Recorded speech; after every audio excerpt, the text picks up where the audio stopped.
दोस्तों, ये स्टोरी पूरी तरह से फिक्शनल है। इसका किसी भी व्यक्ति या स्थान से कोई संबंध, सिर्फ एक संयोग है। अगर कहानी अच्छी लगे तो प्लीज हमारे म्यूसिकारसा 777 चैनल को लाइक, सब्सक्राइब और कमेंट करें। धन्यवाद। 31 हेमन के शब्दों ने सबरीना के चेहरे पर सदमे की अभिव्यक्ति ला दी। काला कार्ड क्या था? इसे वीवीआईपी स्तर का कार्ड कहा जा सकता है। इस प्रकार के कार्ड रखने वाले सभी सुपर रिच होते हैं। यह देश का एक बड़ा बैंक था। दूसरे शब्दों में, यहाँ एक व्यक्ति को कार्ड प्राप्त करने की सीमा अन्य छोटे बैंकों की तुलना में अधिक थी। काले कार्ड के नीचे एक कांस्य कार्ड, एक चांदी का कार्ड और एक सोने का कार्ड था। कांस्य 1 करोड़ के लिए, चांदी 50 करोड़ के लिए और सोना 100 करोड़ के लिए। दूसरे शब्दों में, काला कार्ड धन का प्रतिनिधित्व करता था। लेकिन जब उसने चीजों पर विचार किया तो उसे लगा कि जैक के लिए इस कार्ड को प्राप्त करना सही था। आखिरकार उसका वर्तमान बैलेंस 1 अरब से अधिक था और उसके पास जो निश्चित संपत्तियां थीं उनके बारे में तो बात ही मत करो। इस प्रकार के कार्ड के साथ कौन कौन सी सुविधाएं आती हैं? विवान ने पूछा। यह नहीं था कि वह अज्ञानी था, बल्कि रॉय परिवार में रहने के कारण उसकी संपर्क सीमित थी। अब तक हालांकि उसने इस प्रकार के कार्ड के बारे में सुना था, लेकिन उसे इसके बारे में ज्यादा जानकारी नहीं थी। इसके अलावा ज्यादातर बातें जो उसने सुनी थीं वे अफवाहें थीं जो बड़ा चढ़ाकर बताई जाती थीं। हामन ने विवान के शांत चेहरे को देखा और प्रभावित हुआ। फिर उसने अपने आप में सोचा, ऐसा लगता है कि वह इस आकार के पैसे को संभालने के लिए अभ्यस्त है। अब जब वह हमारे ग्राहक हैं, मुझे यकीन है कि हम लाभ उठा सकते हैं। यह कार्ड केवल उन लोगों को दिया जाता है जिनके पास हमारे बैंक में 500 करोड़ से 1000 करोड़ की जमा राशि होती है। यह एक क्रेडिट कार्ड है। दूसरे शब्दों में, जब आपको यह कार्ड दिया जाता है तो यह ऐसा है जैसे आपके पास 2000 करोड़ हैं। बस इतना है कि जो 1 अरब आपने जमा किया है वह बैंक में ही रहेगा। हामन ने काले कार्ड के बारे में समझाना शुरू किया। इस समय विवान ने कुछ पकड़ा और पूछने से खुद को रोक नहीं पाया, अगर काला कार्ड उन लोगों के लिए है जिनके पास 500 करोड़ से 1000 करोड़ की जमा राशि है, तो क्या इसका मतलब है कि उच्च स्तर के कार्ड भी हैं? हाँ मिस्टर विवान, एक काला सोने का कार्ड है। यह उन लोगों के लिए है जिनके पास 10,000 करोड़ से 49,000 करोड़ की जमा राशि है। फिर एक हीरा कार्ड है। यह उन लोगों के लिए है जिनके पास 50,000 करोड़ से 100,000 करोड़ की जमा राशि है। फिर एक प्लेटिनम कार्ड है जो उन लोगों के लिए है जिनके पास 100 अरब से अधिक की जमा राशि है। बेशक हमारा बैंक देश के अन्य बैंकों की तुलना में उच्च स्तर का है, इसलिए हमारा काला कार्ड उन खाता धारकों के लिए है जिनके पास कम से कम 500 करोड़ हैं। लेकिन अगर आप अन्य बैंकों में जाते हैं तो यह 100 करोड़ से शुरू होता है। हामन ने समझाया। विवान और सबरीना ने सिर हिलाया। सुविधाओं की बात करें तो आपके हाथ में जो कार्ड है उसके साथ आप 1 अरब खर्च कर सकते हैं। लेकिन जब आप 1 अरब से ऊपर जाने लगते हैं, या दूसरे शब्दों में आपकी वर्तमान जमा राशि से, यह ओवरड्राफ्ट होगा। इसलिए इसे एक ऋण के रूप में माना जा सकता है। लेकिन ऋण को निर्धारित समय के भीतर शून्य ब्याज के साथ चुकाना होगा। इसके अलावा जब तक आपका पैसा हमारे बैंक में जमा है, यह समय के साथ ब्याज अर्जित करेगा। आपके द्वारा जमा की गई राशि के लिए हम आपको 3% वार्षिक ब्याज दे सकते हैं। विवान ने यह सुनकर सिर हिलाया। जो चीज उसकी ध्यान खींची वह थी उसकी जमा राशि पर 3% वार्षिक ब्याज। उसने सोचा और पूछा, सिस्टम, क्या ब्याज आय के रूप में गिना जाता है? क्या इसे गुना किया जा सकता है? सही, मेहनत से कमाई गई धनराशि को बचाना काम करने के समान कहा जा सकता है। आखिरकार यह ऐसा है जैसे आप बैंक में निवेश कर रहे हैं, क्योंकि वे आपके पैसे का उपयोग ऋण देने और अन्य कार्यों के लिए करेंगे। इस तरह जो आप कमाते हैं उसे सिस्टम द्वारा आय माना जाता है। लेकिन आपको यह जानना होगा कि अगर आप बस पैसे बचाते हैं और निष्क्रिय रहते हैं तो वह पैसा गुना नहीं होगा। दूसरे शब्दों में, यह सिस्टम मेहनती होने के लिए प्रोत्साहित करने के लिए है। अगर आप आलसी रहते हैं तो आप सिस्टम के उद्देश्य के खिलाफ जाएंगे। नतीजतन अगर आप निष्क्रिय हैं तो यह कुछ भी गुना नहीं करेगा। विवान ने अपने मन में एक आह भरी। यह सिस्टम और इसकी तर्कशक्ति फिर से। खैर, ऐसा नहीं था कि वह निष्क्रिय रह सकता था। वह अधिक कमाने के लिए मेहनत करेगा। इसके अलावा आप 5 अरब की सीमा तक बड़े लेन देन कर सकते हैं। दूसरे शब्दों में, लेन देन बिना आपको बैंक आने में असुविधा के पूरा किया जा सकता है। हामन ने जारी रखा, विवान के मन को सिस्टम से खींचते हुए। फिर एक वीआईपी सेवा है। आपके खातों को बिना सूचना के फ्रीज नहीं किया जाएगा। फिर आप किसी भी समय आसानी से पैसे ट्रांसफर कर सकते हैं। हामन ने ऋण और अन्य चीजों के बारे में कई बातें बताना जारी रखा। जितना वह बोला उतना ही सबरीना का मुंह खुला रह गया। उसने फिर सोचा, अमीरों के पास सच में विशेषाधिकार होते हैं। बीच में आईवी चाय लेकर आई। बेशक उसने कॉफी और चाय दोनों लाई, लेकिन विवान ने चाय चुनी, ठीक सबरीना की तरह। आखिरकार यह लगभग दोपहर थी, कौन दोपहर में कॉफी पीता है। खैर, कुछ लोग ऐसा करते हैं, लेकिन विवान को यह पसंद नहीं था। लगभग 1 घंटे बाद विवान और सबरीना हामन के साथ कार्यालय से बाहर निकले, जो उन्हें विदाई देने आया था। आखिरकार विवान एक बड़े ग्राहक थे। उसके लिए एक शाखा प्रबंधक के रूप में उसके साथ संबंध बनाना एक सम्मान था। मिस्टर विवान, आप कभी भी आने के लिए स्वागत हैं। अगर आपको किसी चीज की आवश्यकता हो तो मेरी ओर से मदद करना मेरा सम्मान होगा, बेशक मेरी क्षमता के भीतर। हामन ने मुस्कुराते हुए कहा। बिल्कुल मिस्टर हामन, विवान ने अपने होंठों पर हल्की मुस्कान के साथ उत्तर दिया। हालांकि हामन ने यह नहीं सोचा कि विवान इतना उत्साही नहीं था, क्योंकि उसने पहले ही देखा था कि विवान का व्यवहार कैसा था। लेकिन आपको कुछ और अपग्रेड करने के लिए तैयार रहना चाहिए, विवान ने कहा जब वह और सबरीना लिफ्ट में चढ़े। इसके बाद दरवाजे बंद हो गए, जिससे हामन अपने सचिव के साथ 7वें मंजिल पर उलझन में रह गया। कुछ सेकंड बाद उसके चेहरे पर उलझन मिट गई और उसकी जगह एक चौड़ी मुस्कान आ गई। वह एक स्मार्ट व्यक्ति था और तुरंत समझ गया कि विवान का क्या मतलब था। Ellipsis dot. बैंक से बाहर निकलने के बाद विवान बेंटले कॉन्टिनेंटल जीटी में बैठकर बिजनेस ओवरलॉट बिल्डिंग की ओर बढ़े। विवान ने पहले इसे चेक करने का फैसला किया। हालांकि उसने सबरीना पर भरोसा किया, लेकिन प्रिंस एंड प्रिंसेस के महल में जो उसने अनुभव किया था, उसने उसे यह सुनिश्चित करने के लिए प्रेरित किया कि सब कुछ ठीक है। आखिरकार एक गराज पर एक यूरोकॉप्टर। विवान यह सुनिश्चित करना चाहता था कि ऐसा कुछ न हो, क्योंकि सिस्टम को यह परवाह नहीं थी कि चीजें कहाँ रखी जाएं। नहीं, यह कभी नहीं पूछता कि वह चीजें कहाँ रखना चाहता है, अपार्ट फ्रॉम द बुगैटी वेरॉन। बेशक रास्ते में विवान ने प्रिंस एंड प्रिंसेस के महल के बारे में सोचा। फिर उसने अभी भी चकित सबरीना की ओर ध्यान दिया और पूछा, क्या प्रिंस एंड प्रिंसेस के महल में एक हेलीपैड है क्या? सबरीना, जो अभी भी बैंक में हुई घटनाओं को समझने में लगी थी, विवान के सवाल से चौंकी। लेकिन कुछ क्षण बाद उसने अपनी तर्कशक्ति वापस पाई और उत्तर दिया, नहीं, मुझे नहीं लगता कि मैंने पहले कभी देखा है। आप क्यों पूछ रहे हैं? क्या आप एक हेलीकॉप्टर खरीदना चाहते हैं? सबरीना का उत्तर विवान की अपेक्षाओं के भीतर था। हालांकि यह केवल निम्न संभावना में था, फिर भी उसने सोचा कि सबरीना इसे भूल गई है। लेकिन उसकी बेखबर अभिव्यक्ति को देखकर विवान को थोड़ा अजीब लगा। कुछ क्षण की चुप्पी के बाद विवान ने कहा, इस समय नहीं, लेकिन मैं बस जानना चाहता था। आखिरकार वह जगह बड़ी है। फिर क्या आप उस महल के इतिहास के बारे में जानते हैं? सबरीना ने कुछ क्षण सोचा और उत्तर दिया, मेरी जानकारी के अनुसार यहाँ एक व्यक्ति रहता था जो इंचोएट सिटी में था। उसके एक बेटे ने सफल करियर बनाया। अंत में उसके बेटे ने उसे जन्मदिन पर आश्चर्य देने के लिए एक स्मार्ट होम बनाने का फैसला किया। लेकिन जब निर्माण मध्य में पहुंचा तो बूढ़े आदमी को इसके बारे में पता चला। इसलिए अब जब यह कोई आश्चर्य नहीं रहा, तो बेटे ने अपने पिता से पूछा कि क्या वह स्मार्ट होम चाहता है। अंत में बूढ़े आदमी ने कहा कि एक शहर उसके लिए आराम करने के लिए अच्छा स्थान नहीं है। इसलिए उसने अपने बेटे से कहा कि वह इसे किसी अन्य भूमि पर बनाए जो उसने खरीदी थी। बेटा अपने द्वारा पहले से बनाए गए फाउंडेशन को नष्ट करना चाहता था। अंत में बूढ़े आदमी ने उसे रोका। वह इंचोएट सिटी में लंबे समय से रह रहा था और वह इसके विकास का एक बड़ा हिस्सा था। इसलिए उसने तय किया कि फाउंडेशन को छोड़ दिया जाएगा, लेकिन अंत में सामान्य शानदार हवेलियां बनाई जाएंगी।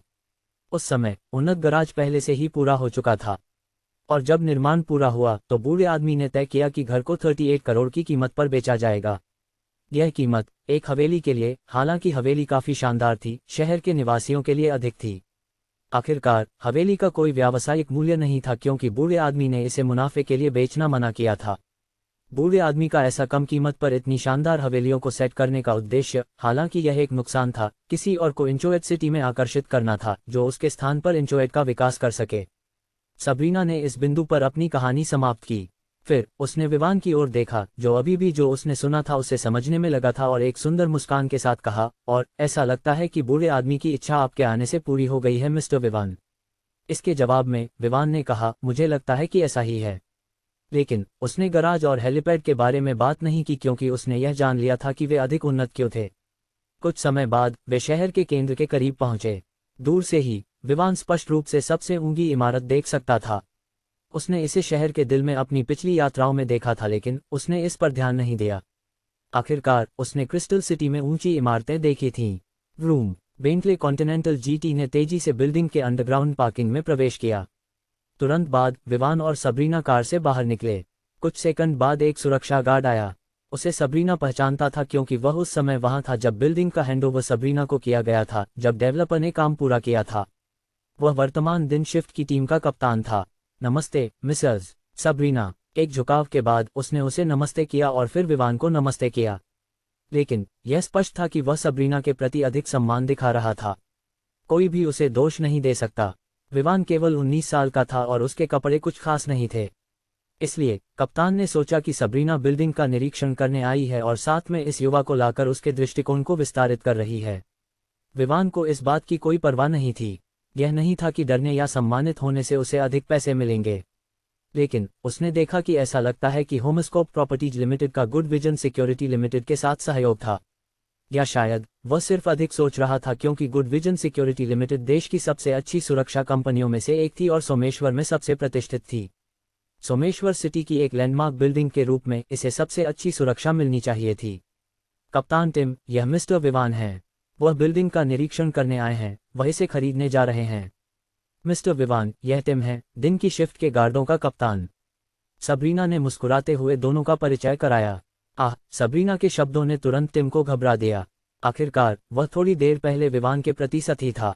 किसे पता था कि यह उसका नया नियोक्ता बनने वाला है। इसलिए उसने तुरंत विवान को गहरी झुकाव दी और कहा, मिस्टर विवान, मुझे अपनी अज्ञानता के लिए खेद है। टिम को बहुत अच्छे से पता था कि एक व्यक्ति जो बिल्डिंग की एक मंजिल खरीद सकता है, वह सबरीना से उच्च स्थिति में है। उसके लिए सबरीना के मुकाबले दूसरे पक्ष के प्रति अधिक सम्मान दिखाना दूसरे व्यक्ति की प्रतिष्ठा पर कदम रखने के समान था।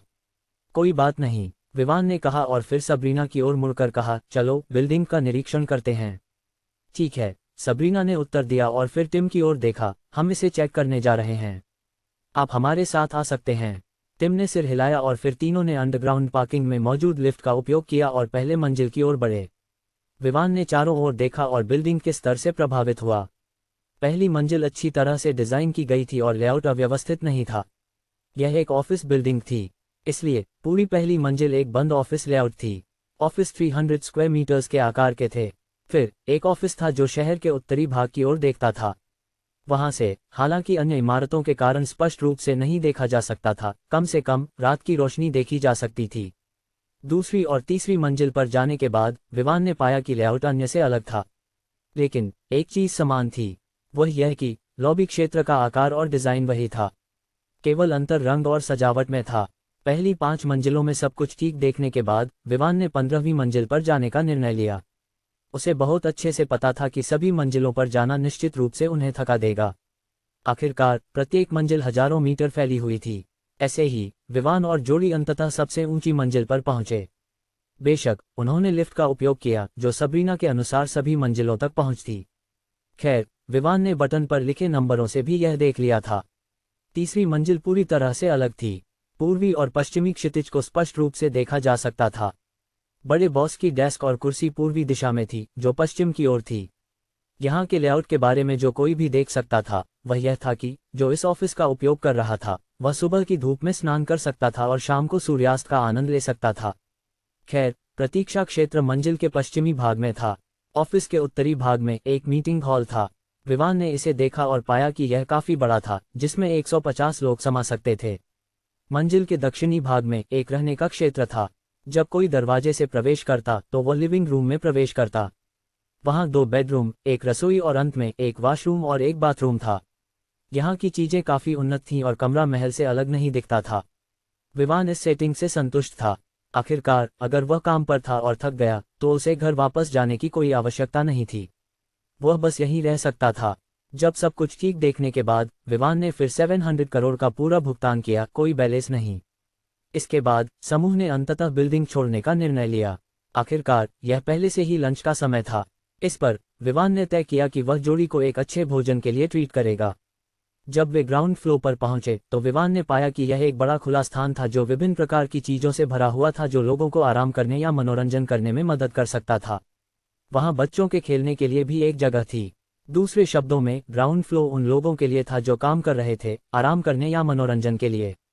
बेशक गतिविधियों को एक दूसरे से अलग किया गया था और फुटबॉल या क्रिकेट जैसे खेलों के लिए कोई जगह नहीं थी।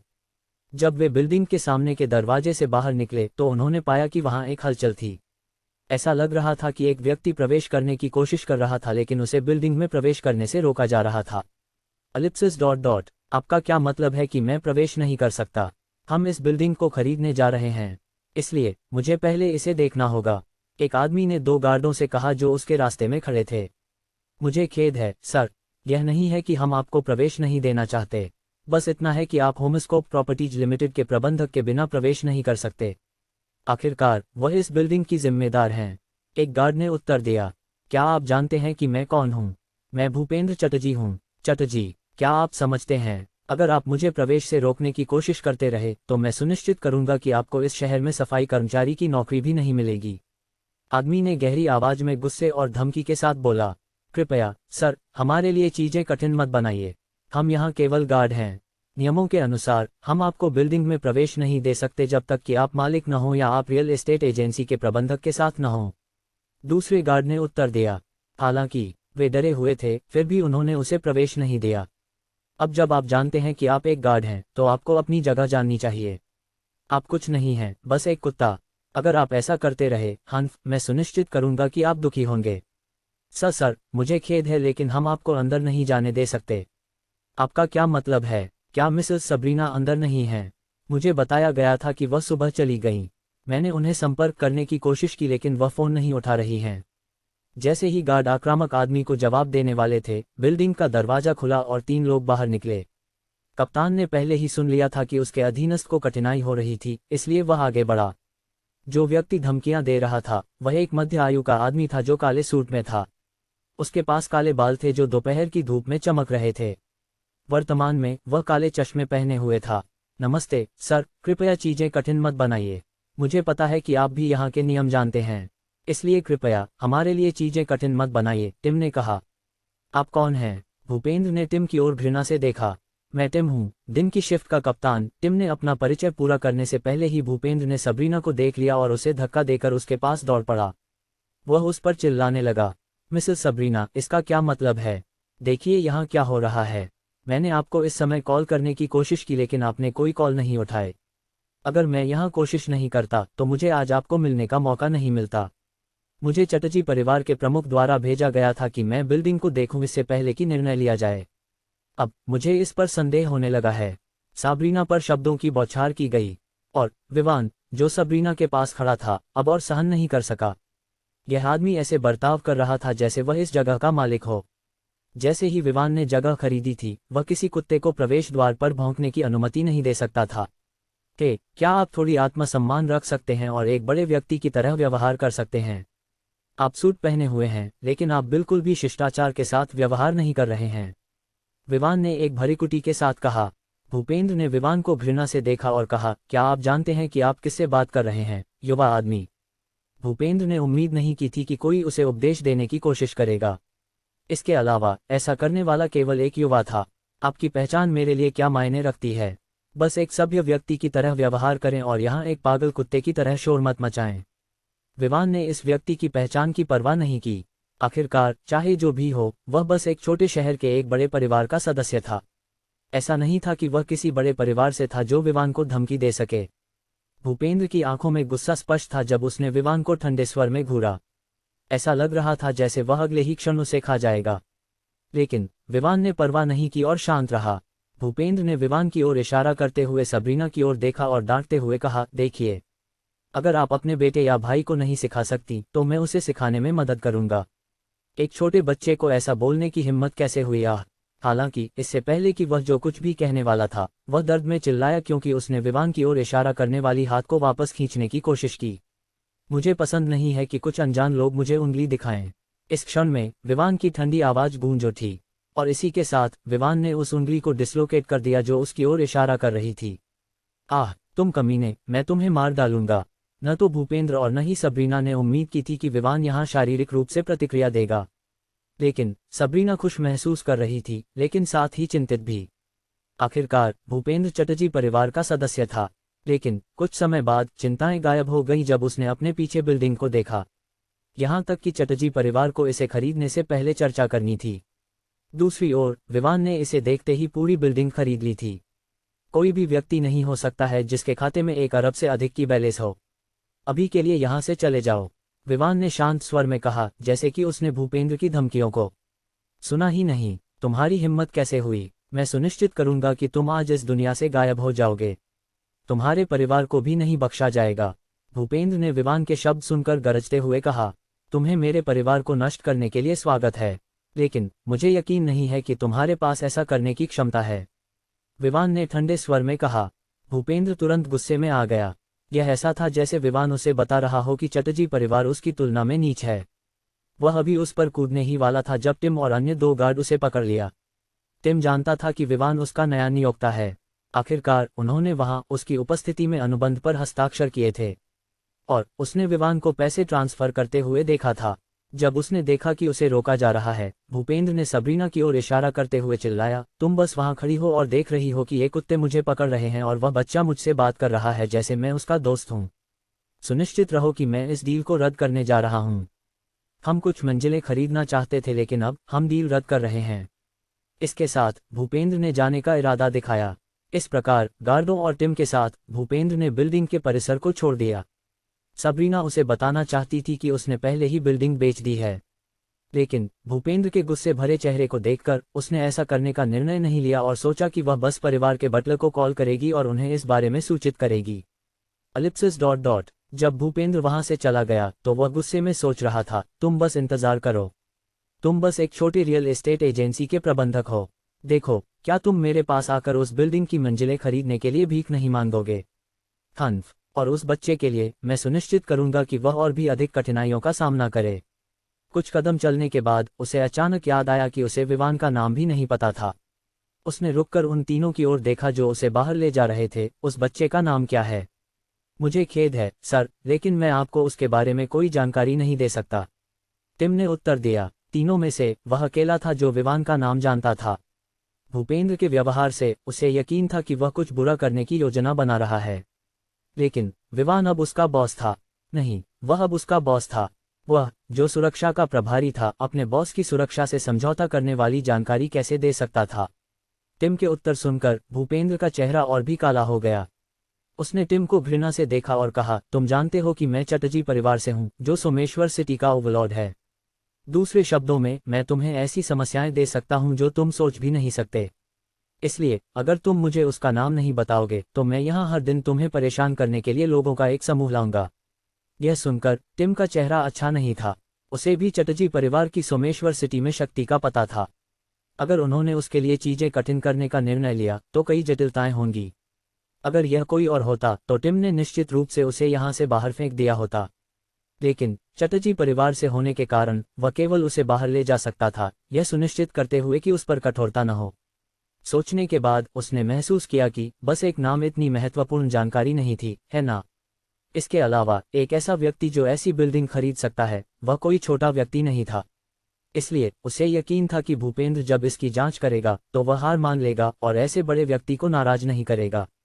वह श्री विवान है, यही सब वह जानता था। आखिरकार उसे अनुबंध की सामग्री पर झांकने की अनुमति नहीं थी। यह 2 पक्षों के बीच का मामला था। भूपेंद्र, जो अभी भी अधिक जानकारी की उम्मीद कर रहा था, टिम से कोई और शब्द न सुनकर चौंक गया। उसने उसे देखा और जब उसने देखा कि वह और कोई शब्द कहने का इरादा नहीं रखता तो उसने गुस्से में पूछा, क्या यही सब? तुम मेरे साथ मजाक कर रहे हो? बेबस होकर टिम ने सिर हिलाया और कहा, श्री भूपेंद्र, यह नहीं है कि मैं कुछ छिपाना चाहता हूँ। नहीं, वास्तव में यही सब मैं उसके बारे में जानता हूँ, और अगर मैं उसके बारे में और जानता भी तो मैं तुम्हें उसके बारे में कुछ नहीं बताऊंगा। टिम के चेहरे को देखकर भूपेंद्र की आंखों में संदेह कम हो गया, लेकिन उसने एक और सवाल पूछा, वे यहाँ क्या करने आए थे? बिल्डिंग का निरीक्षण करने, टिम ने सरलता से उत्तर दिया। उसने बिल्डिंग की खरीद के बारे में कुछ नहीं कहा। उसे यकीन था कि भूपेंद्र एक स्मार्ट व्यक्ति है और पहले से ही निरीक्षण के कारण का अनुमान लगा सकता है। किसे पता था कि वह नहीं था? कैसे उस बेचारी ने अपने चचेरे भाई या भाई को यहाँ लाने की हिम्मत की ताकि हमारे चटर्जी परिवार द्वारा खरीदी जाने वाली मंजिलों को गंदा कर सके? बस तुम इंतजार करो। और इसके साथ वह मर्सिडीज AMG की ओर बढ़ा। जब वह अंदर गया तो उसने फोन निकाला और कॉल करने लगा।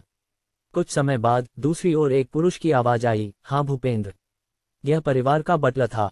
मैं चाहता हूं कि तुम एक लड़के की जांच करने में मेरी मदद करो जिसका नाम विवान है।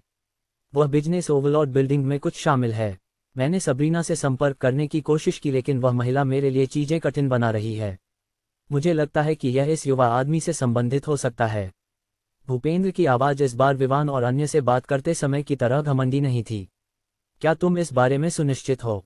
तुम जानते हो कि वह बिल्डिंग कितनी महत्वपूर्ण है ना? बूढ़ी आवाज़ में संदेह था। हाँ, मुझे पता है। इसलिए मैं उस बच्चे की जांच करने के लिए कह रहा था। आखिरकार उसने बिल्डिंग में प्रवेश प्राप्त किया है।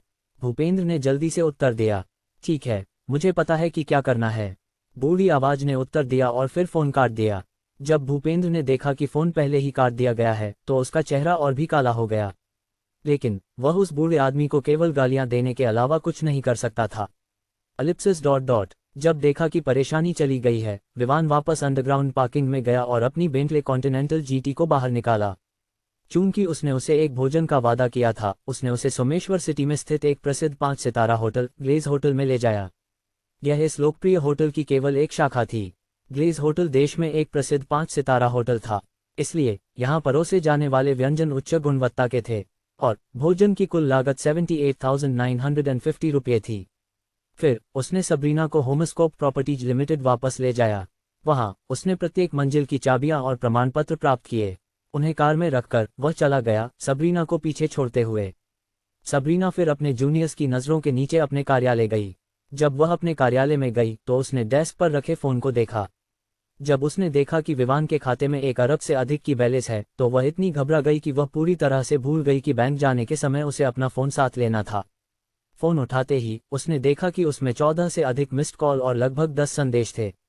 कॉल में से अधिकांश भूपेंद्र के थे। वह उस डील का प्रभारी था जो बिल्डिंग के लिए थी। कुछ सोचने के बाद उसने चटर्जी परिवार के बटलर को कॉल करने का निर्णय लिया और उन्हें सूचित किया कि बिल्डिंग पहले ही बिक चुकी है। लेकिन इससे पहले कि वह कॉल कर पाती, उसका फ़ोन बज उठा। जब उसने ध्यान से देखा तो उसे एक अपरिचित कॉलर आईडी मिली। कुछ सोचने के बाद उसने कॉल उठाए। नमस्ते, क्या मैं जान सकती हूँ कि आप कौन हैं? मिसेस सबरीना, मैं मनिंदर चटर्जी परिवार का वर्तमान प्रमुख हूँ, एक पुरुष की आवाज़ ने खुद को परिचित कराया। आवाज़ काफ़ी गहरी थी और उसमें महिमा और अधिकार था। जब सबरीना ने दूसरी पार्टी की पहचान सुनी तो उसका दिल एक धड़कन छोड़ गया। उसने कभी उम्मीद नहीं की थी कि परिवार का प्रमुख उसे कॉल करेगा। शांत होने के बाद उसने विनम्रता और सम्मान के साथ उत्तर दिया, ओह, यह मिस्टर मनिंदर हैं। मेरी अशिष्टता के लिए मुझे क्षमा करें। कोई बात नहीं, मनिंदर ने उत्तर दिया। क्या मैं जान सकती हूँ कि आपने कॉल क्यों की? सबरीना ने पूछा। हालांकि वह पहले ही इसे बिजनेस ओवरलॉर्ड बिल्डिंग और विवान से जोड़ सकती थी। मैं बिजनेस ओवरलॉर्ड बिल्डिंग के मुद्दे पर बात करना चाहता था, मनिंदर ने शांत स्वर में उत्तर दिया। जैसा कि मैंने सोचा था, सबरीना ने अपने आप में सोचा। ओह, मुझे समझ में आया। लेकिन पहले मैं आपको कुछ बताना चाहती थी, सबरीना ने उत्तर दिया। उसकी चिंता करने की कोई आवश्यकता नहीं है। पहले मुझे बोलने दो, मनिंदर ने बीच में ही कहा। और जब सबरीना ने सहमति दी तो वह जारी रखते हुए कहा, हमने बिल्डिंग के मुद्दे पर पहले ही चर्चा कर ली है। हमने तय किया है कि हम पहले 15 शीर्ष मंजिलें खरीदेंगे, फिर हम अगले साल की शुरुआत में अन्य खरीदेंगे।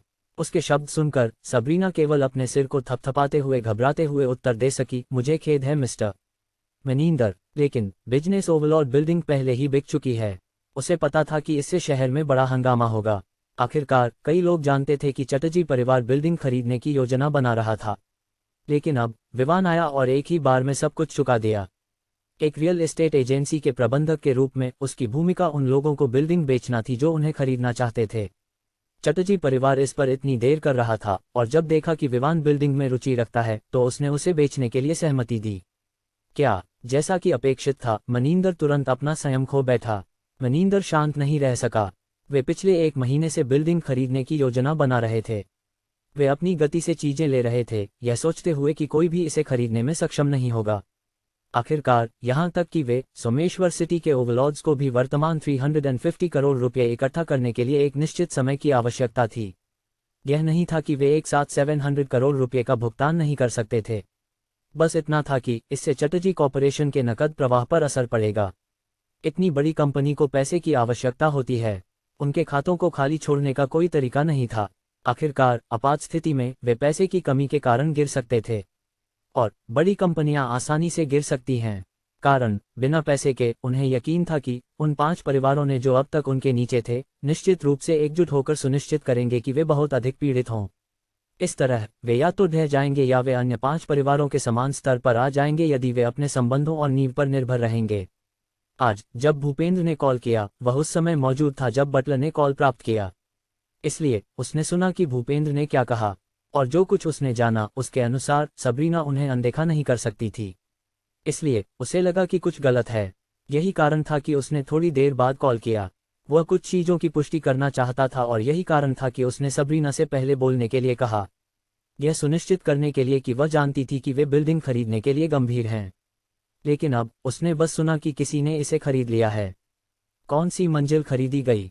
किसने इसे खरीदा? मनिंदर ने तुरंत पूछा। मंजिलें नहीं मिस्टर मनिंदर, उसने पूरी बिल्डिंग एक साथ खरीद ली और पूरा भुगतान किया, सबरीना ने उत्तर दिया। किसी कारण से उसे इन अमीरों के सामने विवान के बारे में ब्रैगिंग करने में खुशी महसूस हो रही थी। तुमने क्या कहा? उसने पूरी बिल्डिंग खरीदी? क्या तुम मजाक कर रही हो? यह मजाक करने का समय नहीं है।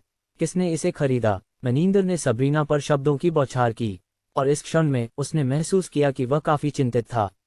खैर, वह इस बारे में निश्चित नहीं थी, लेकिन उसने ईमानदारी से उत्तर दिया, मिस्टर मनिंदर, आप जानते हैं कि मैं इस गंभीर मामले के बारे में आपसे मजाक करने की हिम्मत नहीं कर सकती। खरीदारी आज लगभग 1 घंटे पहले की गई थी। जब मनिंदर ने सबरीना की आवाज में गंभीरता सुनी तो उसने अंततः समझा कि वह मजाक नहीं कर रही थी और कि बिल्डिंग किसी ने खरीदी थी। अब किसी भी चीज से अधिक वह जानना चाहता था कि किसने बिल्डिंग खरीदी। फिर उसने अपने आप से सोचा, क्या पांचों ने मिलकर बिल्डिंग खरीदी? या क्या उन्हें मेरी योजना के बारे में पता था? इस पर विचार करते हुए उसने पूछा, किसने इसे खरीदा? आप जानते हैं कि हम एक समझौते पर आए थे, लेकिन अंत में आपने इसे किसी और को बेच दिया। सबरीना ने आसानी से मनिंदर की आवाज में गुस्सा महसूस किया। हालांकि वह इसे छिपाने की कोशिश कर रहा था, लेकिन ऐसा कुछ छिपाना संभव नहीं था। यह उसकी आवाज में पहले से ही महसूस किया जा सकता था। वह थोड़ी कांप गई और फिर उत्तर दिया, यह नहीं है कि मैं चटर्जी परिवार के खिलाफ हूं। बस इतना है कि जैसा कि आप जानते हैं, मैं उन लोगों की तलाश करती हूं जो बिल्डिंग खरीदना चाहते हैं। जब वह बिल्डिंग खरीदने आया तो आप अभी भी यह तय नहीं कर पाए थे कि आप इसे खरीदने जा रहे हैं या नहीं। उसने फिर जारी रखा, मिस्टर विवान यहाँ ऑफिस बिल्डिंग की तलाश में आए थे। अंत में उन्होंने बिजनेस ओवरलॉर्ड बिल्डिंग को देखा और इसे पसंद किया। फिर उन्होंने इसके लिए पूरा भुगतान करने की पेशकश की। जैसा कि आप जानते हैं, मुझे ऐसी डील स्वीकार करनी पड़ी। मनिंदर एक पल के लिए चुप रहा और फिर पूछा, मिस्टर विवान, क्या वही है जिसने इसे खरीदा?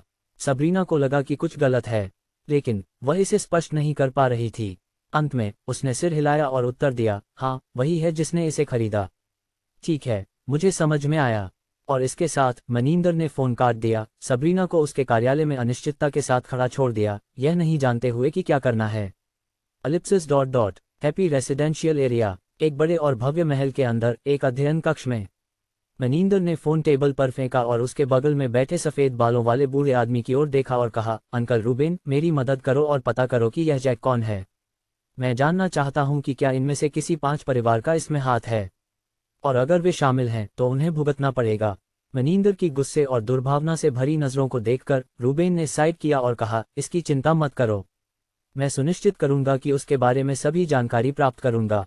लेकिन उस बिल्डिंग के बारे में हमें क्या करना चाहिए? पहले पता करो कि इसमें कौन शामिल है। बिल्डिंग के लिए हमें इसे किसी भी कीमत पर प्राप्त करना है, चाहे वह कठोर हो या नर्म। हम उस बिल्डिंग को खोने का जोखिम नहीं उठा सकते। मनिंदर ने उत्तर दिया जब वह कमरे में मौजूद सोफे पर बैठा। ठीक है। इसके साथ रूबेन अध्ययन कक्ष से बाहर चला गया, मनिंदर को पीछे छोड़ते हुए। एलिप्सिस डॉट विवान को नहीं पता था कि बिजनेस ओवरलॉर्ड बिल्डिंग खरीदने से चटर्जी परिवार का इतना ध्यान आकर्षित होगा। इसके अलावा ऐसा लगता था कि वे किसी भी कीमत पर बिल्डिंग प्राप्त करना चाहते थे, लेकिन अगर उसे इसके बारे में पता होता तो भी वह इसकी परवाह नहीं करता। आखिरकार वे उसके लिए क्या कर सकते थे? कुछ नहीं। तो चिंता करने की क्या बात थी? वर्तमान में विवान खुद को कल शाम होने वाले भोज के लिए तैयार कर रहा था। उसे नहीं पता था कि भोज का आयोजन कौन कर रहा है, लेकिन वह कुछ लोगों से परिचित होने जा रहा था ताकि यहाँ उसका विकास तेजी से हो सके। कुछ समय तक अपनी अलमारी को देखने के बाद उसने पाया कि उसके पास इस अवसर के लिए कुछ भी नहीं था। उसके पास जो भी कपड़े थे वे सभी कैजुअल थे। हालांकि वह रॉय परिवार से था, उसने कभी भी बड़े बॉसों के साथ भोज में भाग नहीं लिया था, लेकिन उसे अभी भी पता था कि उसे आधिकारिक कपड़े पहनने होंगे ताकि वह भोज का आयोजन करने वाले के प्रति कुछ सम्मान दिखा सके। सोचने के बाद वह महल से बाहर निकला, बेंटले कॉन्टिनेंटल जीटी में बैठा और डिलॉयट मॉल की ओर बढ़ा। सोमेश्वर सिटी में 3 बड़े मॉल थे। वे थे डिलॉयट मॉल, प्राइड मॉल और अंत में टिन्को मॉल। तीनों में से प्राइड मॉल को कहा जा सकता है कि वह प्रमुख है। लेकिन विवान डिलॉयट मॉल गया क्योंकि यह निकट था। अन्य लग्जरी कारों के साथ अपनी कार पार्क करने के बाद वह मॉल में प्रवेश किया, लड़कों की ईर्ष्यालु नज़रों और युवा सुंदरियों की दीवानी नज़रों के बीच। इस बार उसने टारेन डिज़ाइनर्स में नहीं गया। आखिरकार वे कस्टमाइज्ड कपड़ों में अच्छे थे और वह तैयार कपड़े ढूंढ रहा था। भोज कल है और उसके पास सूट के पूरा होने का इंतजार करने का समय नहीं था। उसने दूसरी मंजिल पर स्थित कपड़ों के ब्रांडों को देखा। यह देखकर कि उनमें से कोई भी उसकी पसंद के अनुसार नहीं था, वह चौथी मंजिल पर गया जहां पुरुषों के ब्रांड मिलते थे। यहाँ उसने लुई वेटन, गुची, जियोजियो अरमानी, बैलेंशियागा, H&M, वर्साचे, हर्मेस प्रादा और कई अन्य के स्टोर देखे। सोचने के बाद उसने अपने निकटतम स्टोर का चयन किया, जो लुई वेटन स्टोर था। यह एक शीर्ष लग्जरी कपड़ों का ब्रांड था। स्टोर में प्रवेश करते ही उसे एक उत्साही बिक्री महिला ने स्वागत किया। स्वागत है सर, आप किस प्रकार के कपड़े चाहेंगे? विवान ने अपने आप में सिर हिलाया। शीर्ष ब्रांड की सेवा की अपेक्षा की गई थी। हालांकि विवान कुछ खास नहीं पहन रहा था। बिक्री महिला ने उसे तिरस्कार से नहीं देखा, बल्कि उसका अच्छे से स्वागत किया। मैं एक ऐसा सूट चाहूंगा जो भोज के लिए उपयोग किया जा सके, विशेष रूप से एक आधिकारिक भोज के लिए। मुझे नहीं पता कि क्या आप मुझे कोई सुझाव दे सकती हैं? विवान ने पूछा। महिला ने विवान को एक पल देखा और फिर उत्तर दिया, आपके लिए कई ऐसे हैं जो आपको सूट करेंगे। मुझे लगता है कि ये आपके लिए अच्छे हैं। यहाँ इसे देखिए। जैसे ही महिला ने बात की, उसने विवान को एक 2 पीस सफ़ेद सूट दिखाया। सूट कपास से बना था और इसलिए जब उसने इसे छुआ तो यह काफ़ी आरामदायक था। एक विचार के बाद विवान ने इसे आजमाने के लिए चेंजिंग रूम में प्रवेश किया। वाह! जब वह चेंजिंग रूम से बाहर आया तो उसने तुरंत उन महिलाओं का ध्यान आकर्षित किया जो अपने पतियों या प्रेमियों के साथ वहां थीं। क्या हैंडसम आदमी है! वह निश्चित रूप से एक अमीर वाइब देता है। तुम यहाँ से हट जाओ, तुम सोने के लिए तैयार हो। अगर मेरा बॉयफ्रेंड 10% भी हैंडसम होता तो मैं अपनी जिंदगी के 10 साल खोने को भी स्वीकार कर लेती। तुम्हारा क्या मतलब है? क्या मैं इतना हैंडसम नहीं हूँ? अरे हन्फ, बिल्कुल नहीं। देखो तुम्हारी बड़ी नाक, देखो तुम्हारा सिर बीन्स के बीच की तरह है, देखो तुम्हारी बड़ी आंखें। हम खत्म हो गए। तुम बेचारी हन्फ, मुझे फिर कभी तुम्हारा चेहरा नहीं देखना चाहिए। क्या? मुझे खेद है, मेरा मतलब नहीं था। विवान की उपस्थिति ने महिलाओं से प्रशंसा और दीवानगी की बाढ़ ला दी, लेकिन इसने उन पुरुषों की ईर्ष्या और नफरत को भी आकर्षित किया जिनकी महिलाएं उसकी ओर आकर्षित थीं। विवान ने आईने में देखा और पाया कि हालांकि सूट अच्छा था, लेकिन उसे यह काफी तंग लगा। यह उसके द्वारा पहने जाने वाले कैजुअल कपड़ों की तुलना में इतना आरामदायक नहीं था। सोचने के बाद उसने पूछा, क्या आपके पास कैश्मीर से बने सूट हैं? एक पल इंतजार करने के बाद और कोई जवाब न मिलने पर विवान ने बिक्री महिला को देखा और पाया कि वह उसे एक दहशत में घूर रही थी। उसने अपने चेहरे को छुआ और आईने में अपने प्रतिबिंब को देखा।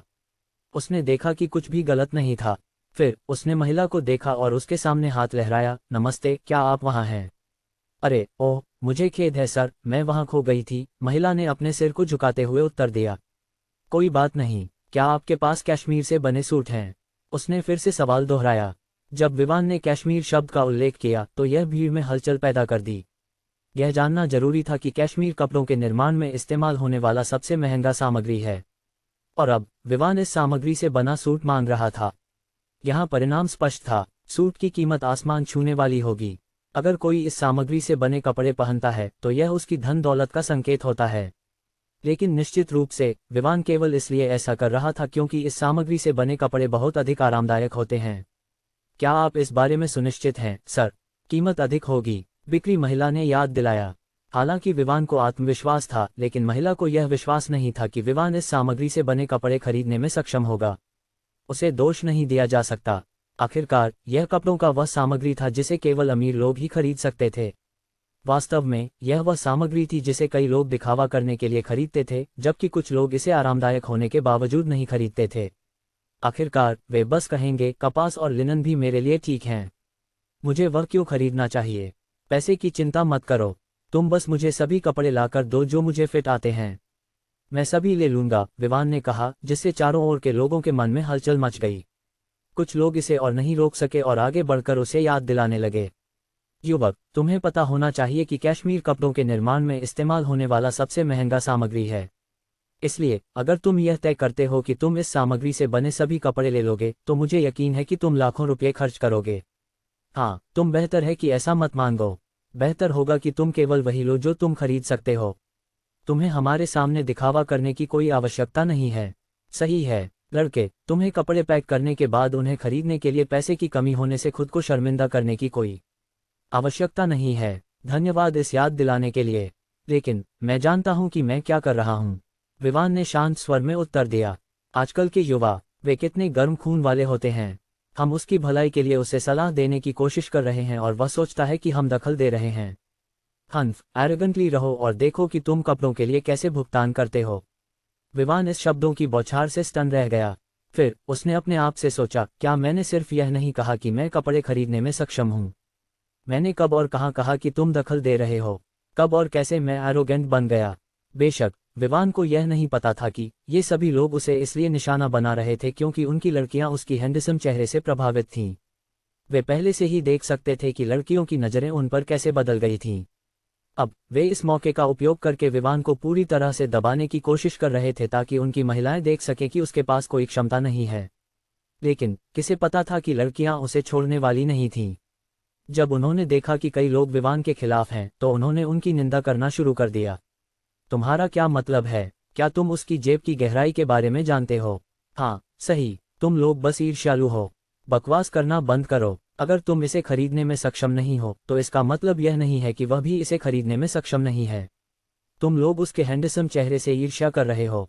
अब जब तुम देख रहे हो कि वह अमीर भी है, तुम उसे दबाने की कोशिश कर रहे हो। जिनकी प्रेमिकाएं या पत्नियां विवान के लिए बोल रही थीं, वे चुप रह गए। उन्होंने फिर सोचा, क्या वह मेरी लड़की है या उसकी? विवान को दूसरी ओर यह समझ में आ गया कि क्या हो रहा है। लेकिन चूंकि यह कुछ महत्वपूर्ण नहीं था, उसने चालों और योजनाओं पर ध्यान न देने का निर्णय लिया। उसने अभी भी दहशत में खड़ी बिक्री महिला को देखा और बेबसी से सिर हिलाया। वह उसे याद दिलाने ही वाला था जब किसी ने पूछा, यहाँ क्या हो रहा है? भीड़ ने एक परिपक्व महिला को प्रकट किया जो एक आधिकारिक व्यवसाय सूट में थी। उसकी उम्र लगभग 30 के मध्य थी और वह काफी खूबसूरत थी। सामान्य महिला ने जल्दी से उस महिला की ओर बढ़ी और उसे हाल ही में हुई घटनाओं के बारे में बताया। महिला ने यह सुनकर अपनी भौहें उठाईं। फिर उसने विवान को ऊपर से नीचे तक देखा और कहा, नमस्ते, मैं जेसिका, लुई वेटन की प्रबंधक हूँ। क्या आप कश्मीर से बने कपड़ों के बारे में सुनिश्चित हैं? विवान केवल एक थकावट भरी आह भर सका। फिर उसने अपने हाथ फैलाते हुए कहा, फिर से वही सवाल। मैंने पहले ही कहा है कि मैं उन्हें लेने जा रहा हूँ। मुझे पता है कि कश्मीर से बने कपड़ों की कीमत अधिक है, लेकिन मैंने अभी भी कहा कि मैं उन्हें चाहता हूँ। क्या इसका मतलब यह नहीं है कि मैं जानता हूँ कि मैं क्या कह रहा हूँ? विवान के शब्दों ने प्रबंधक को थोड़ी शर्मिंदगी महसूस कराई। आखिरकार एक ग्राहक ने पहले ही कई बार वही चीज़ मांगी थी, लेकिन वे अभी भी पूछ रहे थे कि क्या वह इसके बारे में सुनिश्चित है। इसलिए इसे सुधारने के लिए, इसके लिए मुझे खेद है। मैं आपके लिए उन्हें लाऊंगी। और जैसे ही उसने कहा, वह बिक्री महिला के साथ एक अन्य कमरे की ओर चली गई। कश्मीर से बने कपड़े शायद ही कभी बेचे जाते थे, इसलिए वे आमतौर पर स्टोर के गोदाम में रखे जाते थे। विवान ने लगभग 1 मिनट इंतजार किया जब जेसिका कुछ कपड़ों के साथ बाहर आई।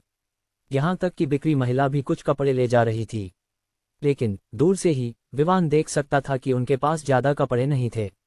ऐसा लगता था कि चूंकि छोटे शहरों में इस सामग्री से बने कपड़ों का कोई बाजार नहीं था, वे मुख्य रूप से बड़े शहरों में पाए जाते थे। विवान ने और कोई शब्द नहीं कहा। उसने बस कपड़ों पर एक नज़र डाली और देखा कि वहाँ 2 सूट के जोड़े थे, एक नीला और दूसरा काला। अन्य कपड़ों के लिए विवान को कोई परवाह नहीं थी। चूंकि ये सभी उसके लिए फिट थे, वह सभी लेने जा रहा था। अन्य कपड़ों की जांच वह घर जाकर करेगा। इन सभी को पैक कर दो। यहाँ है कार्ड, तुम बस स्वाइप कर सकती हो, विवान ने अपनी काली कार्ड निकालते हुए कहा। और जैसे ही काली कार्ड निकाली गई, हलचल फिर से बढ़ गई।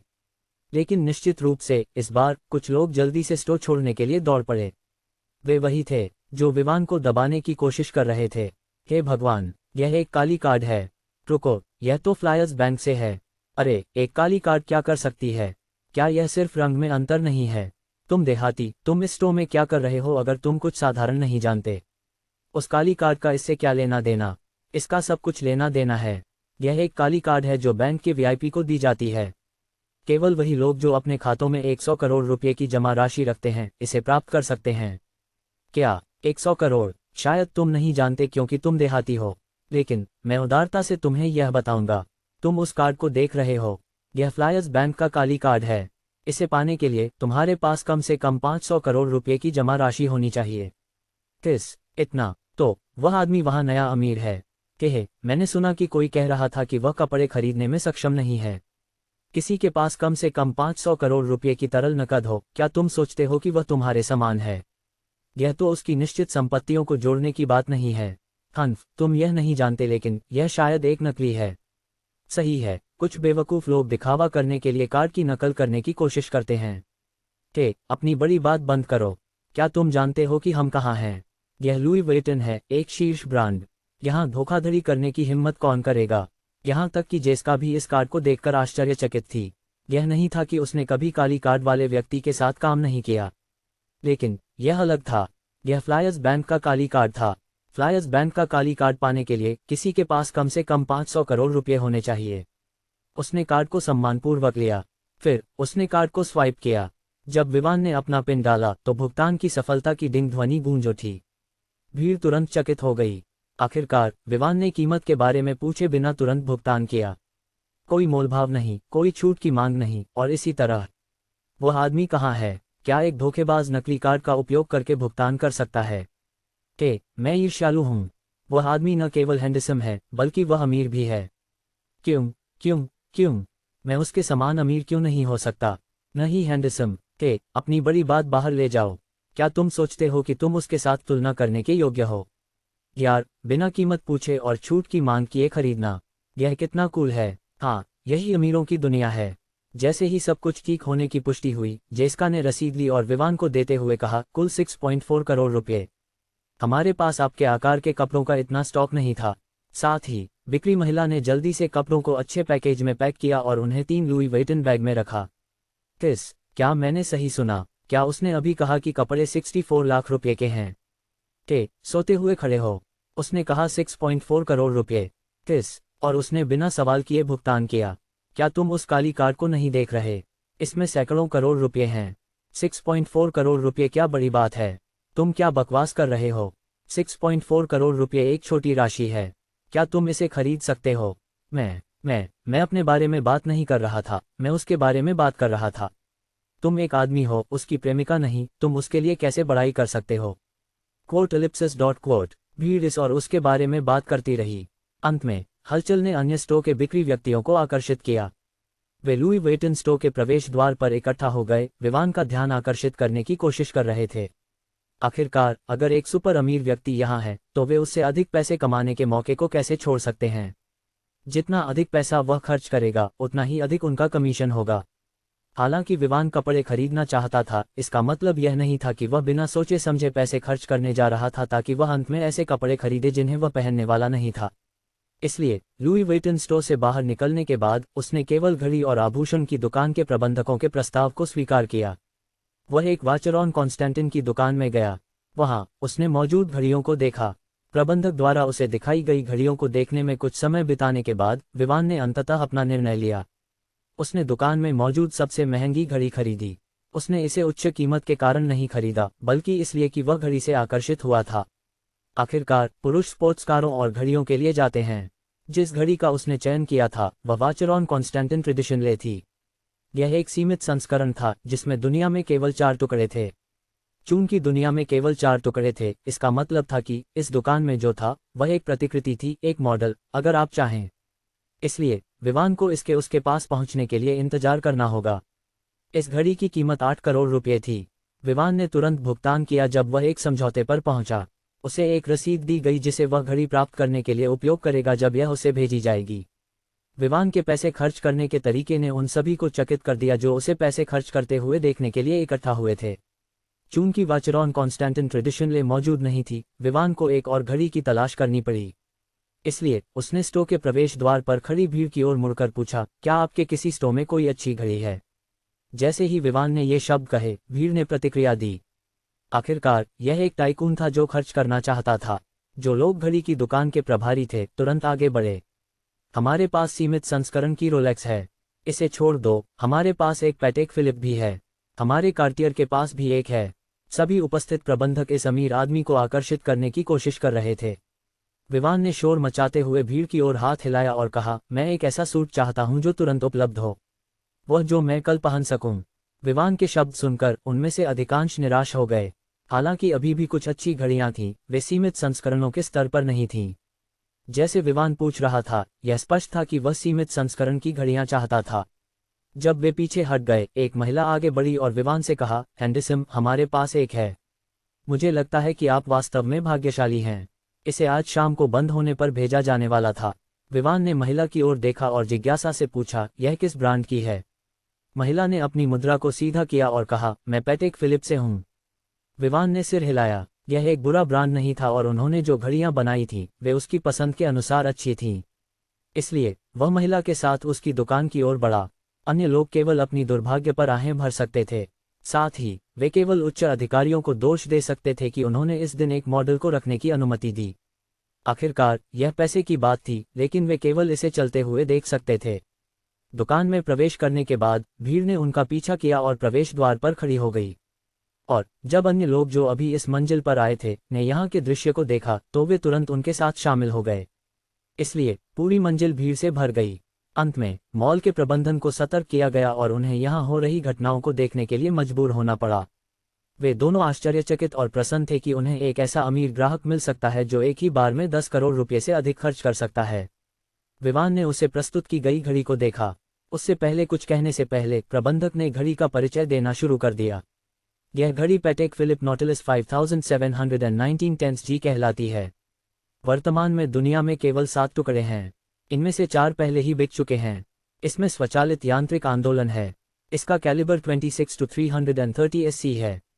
डायल पूरी तरह से 255 हीरे अप्रॉक्सीमेटली 1.36 कैरेट और 3 बेगुएट हीरे के घंटे के मार्कर अप्रॉक्सीमेटली 0.01 कैरेट और 18 के सोने की डायल प्लेट से भरा हुआ है। केस सफ़ेद सोने का है। इसमें एक स्क्रू डाउन क्राउन है। इसमें एक सफ़ायर क्रिस्टल केस बैक है। यह 120 मीटर तक जलरोधक है। इसका व्यास 10 बजे 40 मिलीमीटर्स और ऊंचाई 8.7 मिलीमीटर्स है।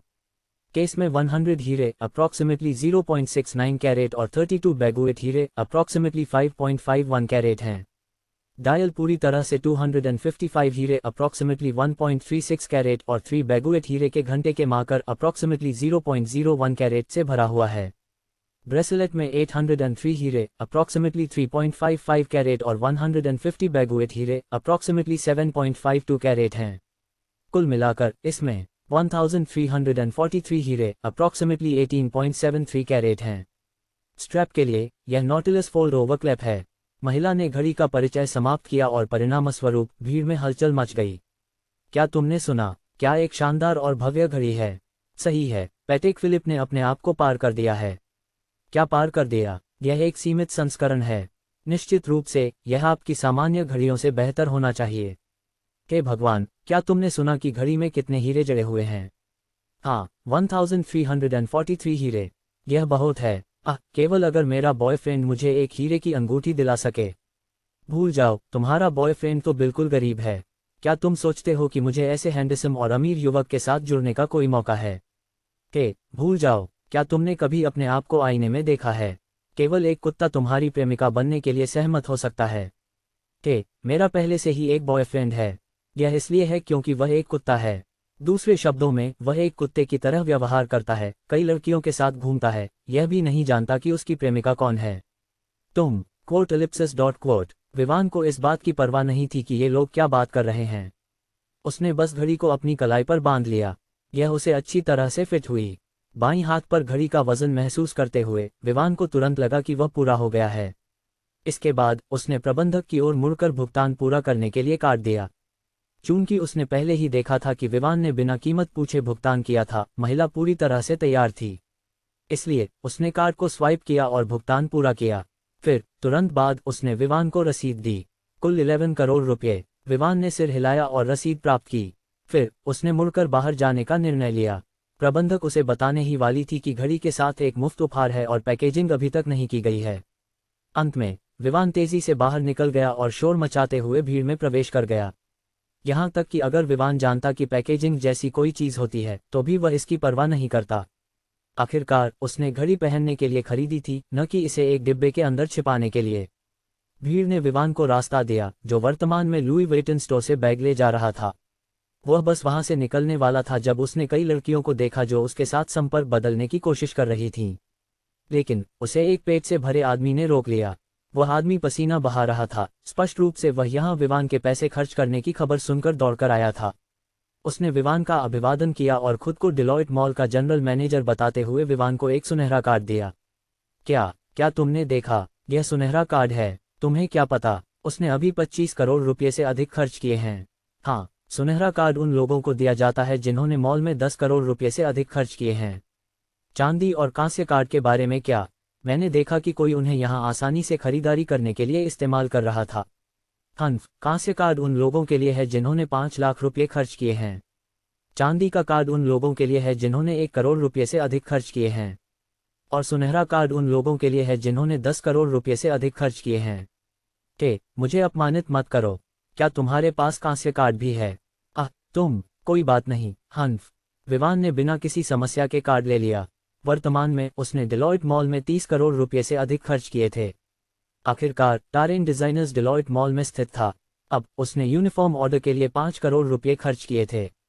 मॉल से बाहर निकलने के बाद विवान अपनी बेंटले कॉन्टिनेंटल जीटी में बैठा और हवेली की ओर बढ़ा। उसे अच्छी तरह से आराम करना था। उस रात उसे कुल 2,750,548 रुपये मिले। अंत में उसके खाते में कुल 272,304,252 रुपये जमा हुए, जिससे उसका कुल 672,785,379 रुपये हो गया। विवान अब इस पैसे की परवाह नहीं कर रहा था। उसे केवल ग्रॉसरी विभाग के स्थिरीकरण की चिंता थी। इसलिए उसने तय किया कि वह ग्रॉसरी विभाग के प्रबंधन को सोमवार को बिजनेस ओवरलॉर्ड बिल्डिंग भेजेगा। इस तरह नींव रखी जाएगी। अगली शाम विवान ने कैश्मीर से बने नीले 3 पीस सूट को पहना। इसके साथ उसने उन जूतों को पहना जो उसने अल्फोंसो परिवार की हवेली में रहते हुए खरीदे थे।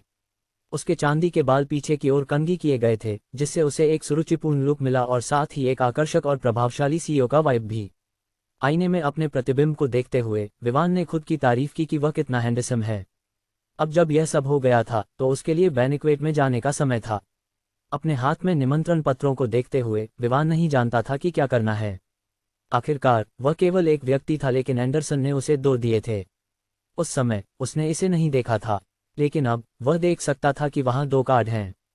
एक गहरी सांस लेते हुए उसने अतिरिक्त कार्ड अपने साथ ले जाने का निर्णय लिया।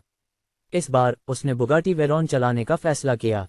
आखिरकार उसे यह कार इसीलिए नहीं दी गई थी कि वह गराज में पड़ी रहे। आज का कार्यक्रम ग्लेज होटल में आयोजित किया जा रहा था।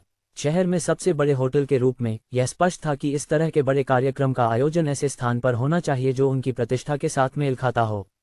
बेशक इस पल तक विवान को केवल यह पता था कि कार्यक्रम में सोमेश्वर सिटी के बड़े लोग शामिल हैं, लेकिन उसे यह नहीं पता था कि कार्यक्रम किस लिए है। खैर, इससे कोई फर्क नहीं पड़ता, क्योंकि वह वहां जो करने जा रहा था वह ऐसे संपर्क बनाना था जो भविष्य में उसकी मदद कर सकें। दूसरे शब्दों में उसने पहले ही विवान एंटरप्राइज की नींव रखना शुरू कर दी थी। आखिरकार उसके हाथ में जितना भी पैसा हो, उसे जो कुछ भी चाहिए, उसके लिए उसे संपर्कों की आवश्यकता थी। यह इस तथ्य को ध्यान में रखते हुए था कि कुछ चीजें केवल पैसे से नहीं खरीदी जा सकती। आखिरकार कुछ चीजें ऐसी होती हैं कि विक्रेता केवल उन्हें उस व्यक्ति को बेच सकता है जिसे वह जानता है। बैंक्वेट लगभग शाम 6 बजे शुरू होने वाला था, इसलिए विवान को अपनी बुगाटी वेरॉन चलाने की गति को लेकर ज्यादा चिंता नहीं थी। लेकिन हालांकि विवान को इस बात की परवाह नहीं थी, इसका मतलब यह नहीं था कि दूसरों को परवाह नहीं थी। बुगाटी वेरॉन के सड़क पर आने से पहले ही इसे देखने वाले लोगों के बीच हलचल मच गई थी। आखिरकार यह एक कार थी जिसकी कीमत कई करोड़ रुपए थी। सड़क पर ड्राइवरों ने विवान के लिए रास्ता साफ करने की पहल की ताकि वे किसी भी दुर्घटना से बच सकें जिससे उन्हें बुगाटी वेरॉन को खरोंचने पर भुगतान करना पड़ सकता। बेशक विवान ने कभी उम्मीद नहीं की थी कि बुगाटी वेरॉन चलाने से इतनी सनसनी फैलेगी। वह बस उस कार को चला रहा था जो उसे सिस्टम द्वारा दी गई थी, जैसे कि कोई और, न कि दिखावा करने के लिए। लेकिन परिणाम यह था कि उसने कई लोगों का ध्यान आकर्षित कर लिया था।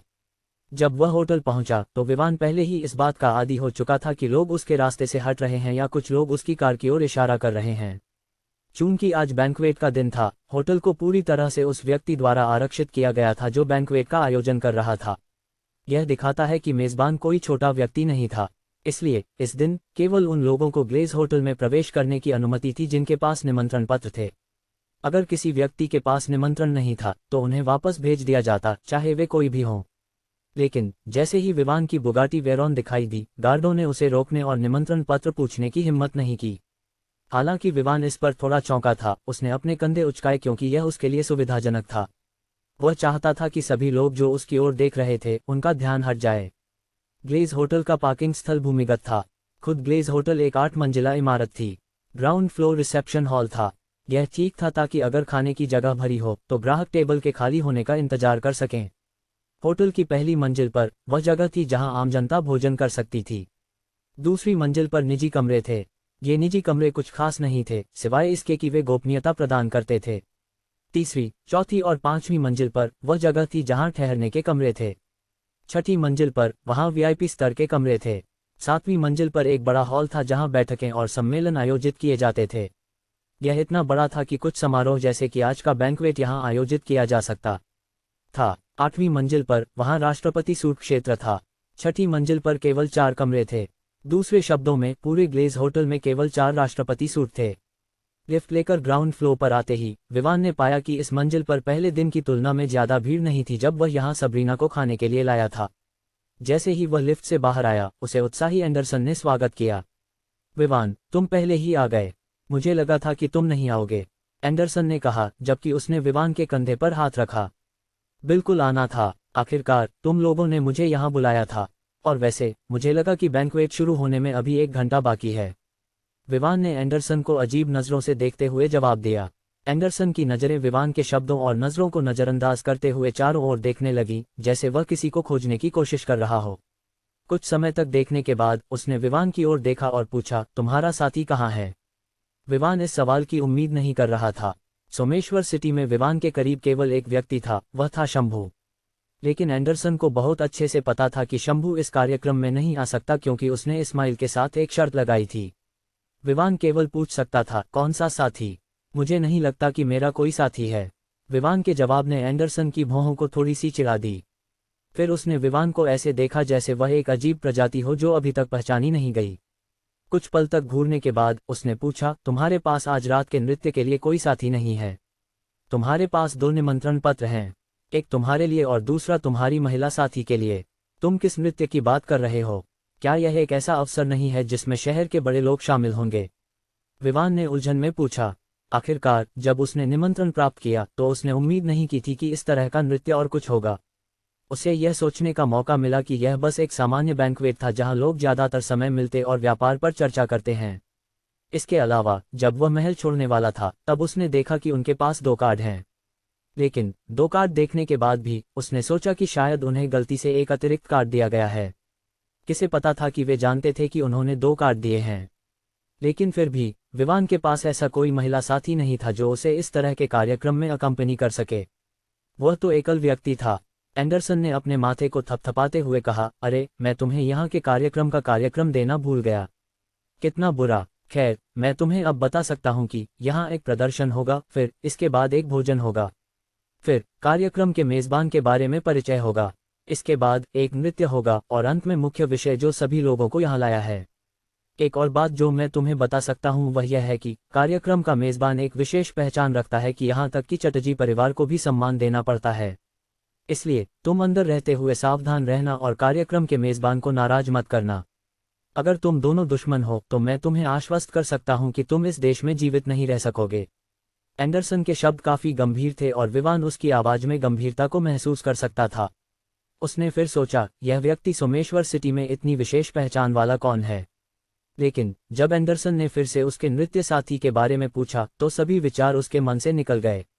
विवान ने सिर हिलाया और कहा कि वह नृत्य में भाग नहीं लेगा। इसका कारण यह था कि हालांकि उसे नृत्य में प्रशिक्षण मिला था, चूंकि उसने कभी किसी बैंक्वेट में भाग नहीं लिया था, उसने कभी भी कई लोगों के सामने नृत्य करने का अनुभव नहीं किया था। अब जब उसके पास कोई नृत्य साथी नहीं था तो उसके लिए चीजें आसान हो जाएंगी क्योंकि वह बस बैठकर चल रहे शो को देख सकता था।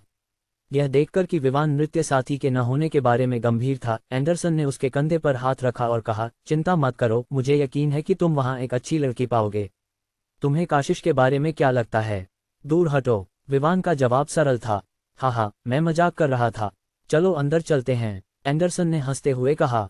यह स्पष्ट था कि वह विवान की उपस्थिति में पहले की तुलना में काफी सहज हो गया था, और जैसे ही उसने ये शब्द कहे उसने विवान को उस लिफ्ट की ओर खींच लिया जो 7वीं मंजिल की ओर ले जाती थी।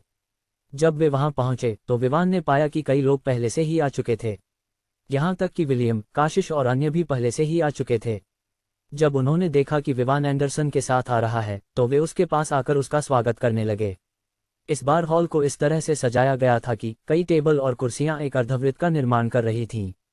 अर्धवृत्त के अंत में एक छोटा मंच था जिस पर वह मेजबान या वे लोग खड़े होने वाले थे जो कार्यक्रम में बोलने वाले थे। अर्धवृत्त के केंद्र में नृत्य क्षेत्र था। हॉल को अच्छी तरह से सजाया गया था और रोशनी की गई थी। हॉल की भव्यता उस स्तर पर थी जिसे विवान ने केवल तब देखा था जब वहां रॉय परिवार के महल में एक बैंक्वेट था।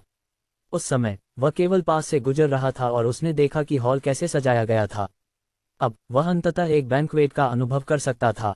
विवान सोमेश्वर सिटी के युवा लोगों के साथ बैठा था, लेकिन बेशक जिस बैठने के क्षेत्र में वह था वह शहर के अन्य बड़े लोगों से अलग था। चूंकि वह बड़े 5 के युवा लोगों के साथ बैठा था, वह स्पष्ट रूप से मंच के करीब था। जैसे जैसे अधिक से अधिक लोग आए, हॉल पूरी तरह से भर गया। और इस समय के दौरान जब वे इंतजार कर रहे थे, विवान ने इसका उपयोग इन युवाओं के साथ परिचित होने के लिए किया। उसने उनके गुणों और चरित्रों के साथ साथ उनके रिश्तों को जान लिया। हालांकि वे प्रतिस्पर्धा कर रहे थे, उनके बीच का रिश्ता काफी अच्छा था। लेकिन इसका मतलब यह नहीं था कि वे प्रतिस्पर्धा नहीं कर रहे थे। अगर कोई ऐसा अवसर होता जिसमें 5 में से किसी एक को लाभ उठाने की आवश्यकता होती तो वे निश्चित रूप से प्रतिस्पर्धा करते ताकि उनका परिवार लाभ उठा सके। जैसे कि कहा गया था, बैंक्वेट समय पर शुरू हुआ। संगीत हॉल के अंदर गूंजने लगा। फिर एमसी ने यह बताना शुरू किया कि बैंक्वेट क्यों आयोजित किया गया था। उनके अनुसार यह सोमेश्वर सिटी में एक नए व्यक्ति का स्वागत करने के लिए था। लेकिन उन्होंने ज्यादा नहीं बोला क्योंकि बैंक्वेट आगे बढ़ा। विवान उन बड़े लोगों पर ध्यान केंद्रित कर रहा था जिन्हें विलियम और अन्य द्वारा पेश किया जा रहा था। उसने देखा कि हालांकि बैंक्वेट यहां आयोजित किया गया था, कुछ लोग ऐसे थे जो अन्य शहरों से यहां आए थे, स्पष्ट रूप से यहां संबंध बनाने के लिए। अरे अरे, हमारे पास यहां क्या है? जैसे ही विवान ने सोचा कि चीजें काफी अच्छी चल रही हैं, एक घमंडी आवाज ने उसे और समूह को पीछे मुड़कर देखने पर मजबूर कर दिया। काशिश ने जब देखा कि कौन बोला तो उसने भौहें चिढ़ाए।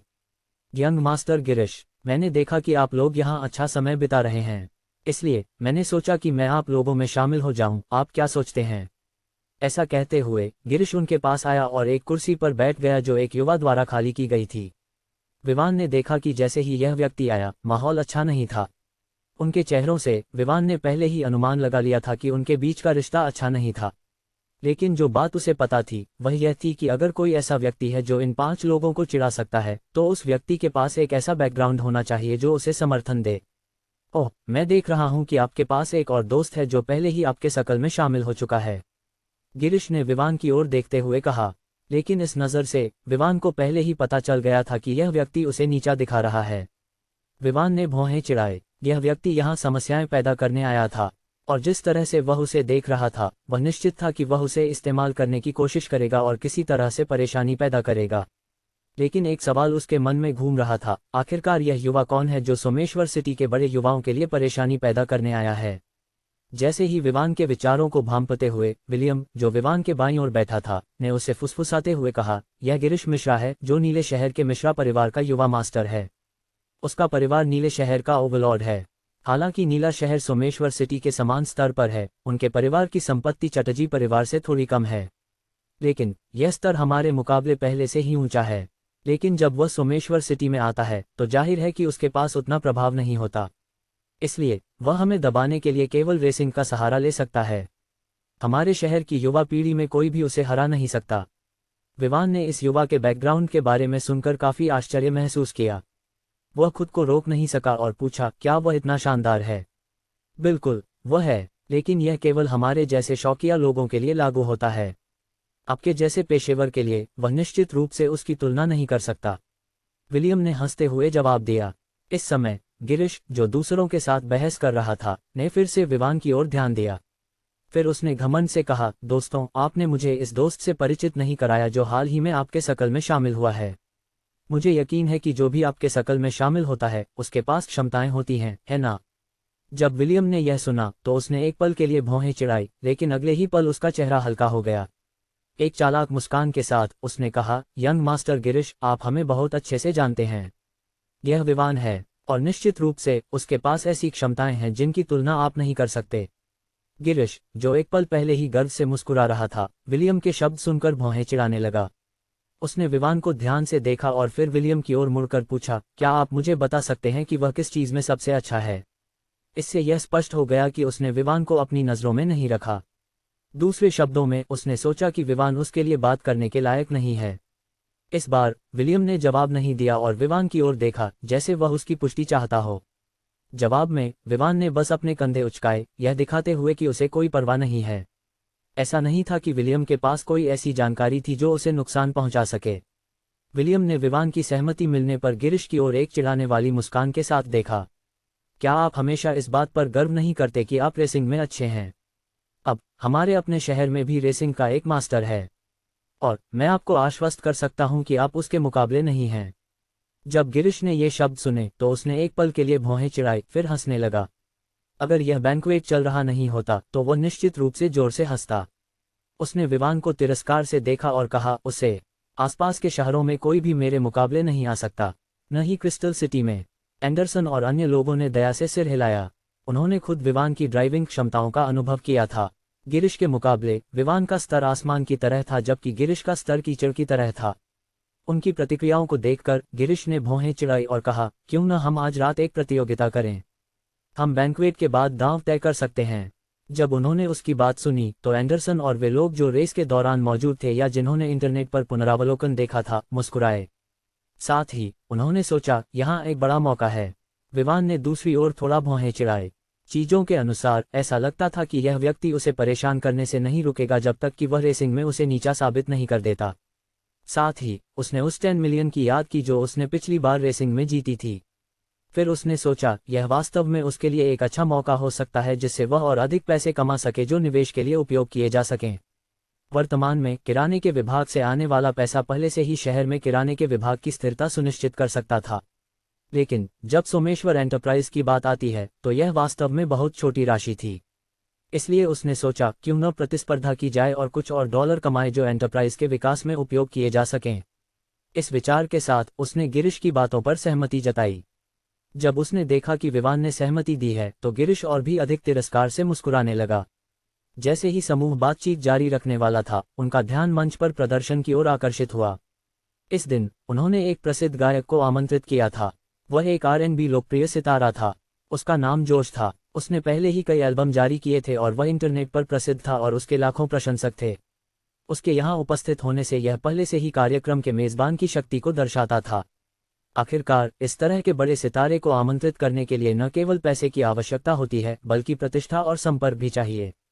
आखिरकार सेलिब्रिटीज हमेशा इस या उस काम में व्यस्त रहते हैं। उनके व्यस्त कार्यक्रम में समय निकालने के लिए एक ऐसे व्यक्ति की आवश्यकता होती है जिसके पास पैसे से अधिक हो। विवान भी R&B का प्रेमी था, इसलिए उसने मंच पर प्रदर्शन की ओर ध्यान केंद्रित किया और गिरिश के अगले कहने वाले शब्दों को अनदेखा कर दिया। जोश द्वारा इस अवसर के लिए चुने गए गाने न केवल मनोरंजक थे बल्कि आज की सेटिंग के साथ भी बहुत अच्छे से मेल खाते थे। इससे यह स्पष्ट हो गया कि जोश एक ऐसा व्यक्ति था जिसने बड़े लोगों के साथ कई बैंक्वेट में भाग लिया था। लेकिन यह अपेक्षित था क्योंकि वह वर्तमान में संगीत उद्योग में एक बड़ा सेलिब्रिटी था। उसने जो गाने गाए वे न केवल उन नैतिकताओं के अनुसार थे जिन्हें अधिकांश लोग पसंद करते थे, बल्कि उनमें कुछ ऐसे सबक भी थे जो सीखे जा सकते थे। यही कारण था कि हालांकि वहां कई वृद्ध पुरुष और मध्य आयु के पुरुष और महिलाएं उपस्थित थे, कोई भी कलाकार के चयन पर शिकायत नहीं कर रहा था। लेकिन फिर भी कौन मेजबान के चुनाव पर शिकायत करने की हिम्मत करेगा? प्रदर्शन के बाद भोजन परोसा गया। भोजन से निकलने वाली स्वादिष्ट खुशबू ने तुरंत वहां उपस्थित कुछ मेहमानों के पेटों को हल्का सा गड़गड़ाने पर मजबूर कर दिया। हालांकि उनमें से कुछ पहले ही यहां आने से पहले खा चुके थे, वे इस तरह के स्वादिष्ट भोजन के प्रलोभन का विरोध नहीं कर सके। भोजन से यह स्पष्ट था कि होटल के रसोई कर्मचारियों ने इस भोजन को तैयार करने में अधिक प्रयास किया था। यहाँ तक कि इसे परोसने का तरीका भी कला और कौशल का संकेत था। यह वास्तव में एक 5 स्टार होटल की परिभाषा थी। यहाँ सियोप पिनो, क्रैब केक, ऑयस्टर रॉकेफेलर और क्लैम चाउडर जैसे समुद्री भोजन थे। अन्य प्रकार के खाद्य पदार्थों में कई खाद्य पदार्थ चिकन, मांस या पोर्क से बने थे। सलाद और सब्जियां भी परोसी गईं। एक व्यक्ति सोच सकता है कि कई अन्य प्रकार के खाद्य पदार्थ हैं जिनमें विभिन्न प्रकार के पेय शामिल हैं। इस समय के दौरान लोग खुद को परोसते थे। नहीं, इसे सटीक रूप से कहें तो वे वही खाते थे जो उन्होंने चुना। वहाँ वेटर थे जो परोसने का काम कर रहे थे। किसी को केवल यह बताना था कि वह क्या चाहता है और भोजन परोसा जाएगा और उनके पास लाया जाएगा। भोजन के मामले में विवान बिल्कुल भी सज्जन नहीं था। वह अपने पसंद के अनुसार या जो उसे प्रभावित करता था खाता था। उसने यहाँ उपस्थित कई खाद्य पदार्थों का पहले कभी परीक्षण नहीं किया था, इसलिए उसने इस मौके का उपयोग करने का निर्णय लिया और उनमें से कुछ का परीक्षण किया।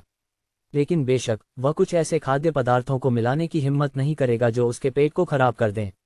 इसके अलावा वह अपनी सीमाओं को जानता था और इन सभी लोगों के सामने खुद को शर्मिंदा करने की हिम्मत नहीं करता था।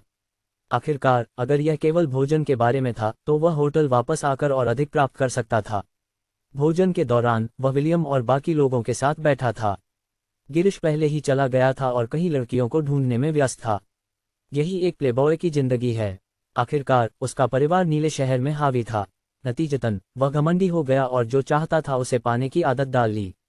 लेकिन यहाँ वह बहुत अधिक संयमित था, क्योंकि न केवल यह उसका घरेलू मैदान नहीं था बल्कि बैंक्वेट का मेजबान एक बड़ा व्यक्ति था जिसके पास एक बड़ा बैकग्राउंड था। जब वे खा रहे थे तो वे धीरे धीरे इस बारे में चर्चा करने लगे कि गिरीश से उन्हें क्या मिलेगा जब वह शर्त हार जाएगा। उनके अनुसार यह एक निश्चित शर्त थी। भोजन के दौरान विवान ने इधर उधर देख रहे थे जब उसकी नज़र एक आकृति पर ठहर गई जो मंच की ओर जाने वाले दरवाजे के करीब थी। हालांकि उसने उसे केवल 2 बार देखा था, वह अभी भी उसकी आकृति को याद कर सकता था। उसकी पीठ को देखते हुए विवान फिर से मंत्रमुग्ध हो गया। फिर उसने सोचा, क्या यह भाग्य है जो उन्हें एक साथ ला रहा है या यह केवल एक संयोग है कि वे बार बार मिल रहे हैं। जैसे ही उसने अपनी नज़रें महसूस की, महिला ने मुड़कर सीधे उसकी आंखों में देखा और बस ऐसे ही दोनों एक दूसरे को घूरने लगे। दोनों के मन में अपने अपने विचार चल रहे थे। विवान का मन दौड़ रहा था। यह सब और भी अजीब होता जा रहा था। अब वह सोच रहा था कि जब भी वह इस महिला का सामना करता है तो उसे ऐसी भावनाएं क्यों महसूस होती हैं जो उसने पहले कभी अनुभव नहीं की थीं। यह नहीं था कि विवान ने खूबसूरत महिलाओं से नहीं मिला, बिल्कुल नहीं। काशिश, जो उसके पास ही बैठी थी, उसे एक सुंदरता माना जाता था। तो वह अपने आप से सोच रहा था कि इस महिला में ऐसा क्या खास था कि हर बार जब वह उससे मिलता उसका मन और दिल तेजी से धड़कने लगता। विवान अभी भी उसे ध्यान से देख रहा था जब उसे एंडरसन के सवाल का सामना करना पड़ा। विवान, तुम किस चीज को देख रहे हो? विवान ने उसे एक पल के लिए देखा और फिर अपनी नज़र दरवाजे की ओर मोड़ दी। अंत में उसने पाया कि महिला पहले ही जा चुकी थी। तो इस आदमी को बेकार की बातें करने से रोकने के लिए उसने जवाब दिया, मैं दरवाजे के पास किसी को देख रहा था, लेकिन वह चली गई है, इसलिए तुम्हें किसी चीज की चिंता करने की जरूरत नहीं है। क्या मतलब है चिंता न करने का? मुझे चिंता करनी चाहिए कि तुम आज रात के डांस के लिए कोई साथी नहीं ढूंढ पाओगे। यह तुम्हारे लिए अच्छा नहीं लगेगा, खासकर जब गिरीश यहाँ है। वह निश्चित रूप से तुम्हारे दिमाग में घुसने की कोशिश करेगा अगर तुम कोई साथी नहीं पाते। एंडरसन ने अपनी प्लेट मेज पर रखते हुए कहा। फिर उसने उन लोगों की ओर देखा जो खाने में व्यस्त थे और बातचीत कर रहे थे।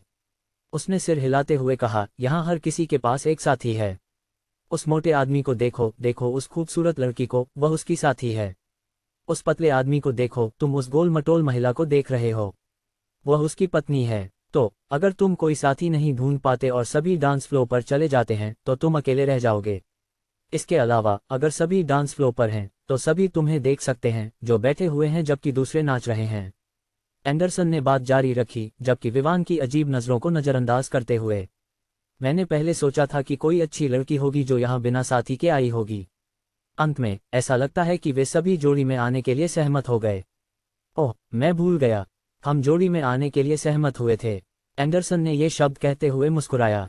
विवान ने अपने आप से सोचा कि क्या यह आदमी उसकी मदद करने आया है या उसे चिढ़ाने के लिए, लेकिन अंत में उसके पास कहने के लिए कोई शब्द नहीं था। तुम लोग क्या बात कर रहे हो? विलियम, जो किसी तरह उनके पास आ गया था, ने जिज्ञासा से पूछा। विवान के पास आज रात के डांस के लिए कोई साथी नहीं है। एंडरसन ने हंसते हुए जवाब दिया। क्या उसके पास कोई साथी नहीं है? मैंने सोचा कि हमने उसे 2 कार्ड दिए थे। विलियम ने विवान को आश्चर्य से देखते हुए पूछा। क्या तुमने इस समय उसके बगल में किसी को बैठे देखा?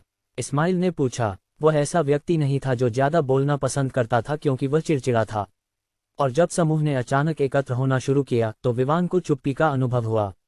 उसने फिर सोचा, क्या किसी बैंकेट में साथी न होना एक पाप है? ओह, अब जब तुमने इसका जिक्र किया, मैंने विवान के बगल में किसी को नहीं देखा। इस समय मैं इसे भूल गया था। विलियम ने ये शब्द कहते हुए अपने सिर के पीछे खुजाया। बिल्कुल, जब तुम सोच रहे थे कि तुम और तुम्हारी लड़की डांस फ्लोर पर अपने शरीर को कैसे घुमाएंगे तो तुम दूसरों को भूल जाओगे, काशिश ने व्यंग्य किया। विलियम केवल शर्मिंदगी में खांस सकता था क्योंकि वह जानता था कि काशिश ने जो कहा वह सच था, लेकिन वह दोषी नहीं था। जिस लड़की ने उसे आज रात यहाँ लाया था वह निश्चित रूप से एक खूबसूरत थी। वैसे विवान एक लड़की को देख रहा था। उसने कहा कि वह दरवाजे पर खड़ी थी। एंडरसन ने कहा जब उसने महसूस किया कि अब कोई और बात करने वाला नहीं है। तुम्हारा मतलब है कि विवान ने यहाँ एक लड़की को पसंद किया है? अगर ऐसा है तो मैं उसकी मदद कर सकता हूँ, भले ही वह शादीशुदा हो। उसे बस अपने पति को तलाक देना होगा। भारी आदमी अरुण टंडन ने मुस्कुराते हुए कहा, तुम लोग क्या बात कर रहे हो? क्या तुम जानते हो कि उस दरवाजे का उपयोग किसे करने की अनुमति है? यह स्पष्ट रूप से बैंकेट के मेजबानों का है। इसलिए उस महिला के बारे में सोचना बंद करो अगर वह उस दरवाजे के पीछे से थी। इस्माइल ने इस समय याद दिलाया। इसने सभी के विचारों को सही दिशा में वापस लाया। जब उन्होंने उस दृश्य के बारे में सोचा जहां वे विवान को उस व्यक्ति से जोड़ना चाहते थे जो आज के बैंकेट के मेजबान से संबंधित था, तो वे थोड़े पसीने में आ गए। आओ, अगर गिरीश भी उस लड़की का पीछा करने की हिम्मत करता है जो आज के बैंकेट के मेजबानों के समूह में है, तो विवान क्यों नहीं कर सकता?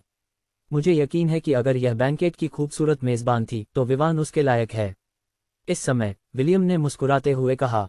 हाँ, समूह ने सहमति जताई, जिससे विवान और भी अधिक चुप हो गया। ये लोग उसके बारे में ऐसे बात कर रहे थे जैसे वह वहां नहीं था।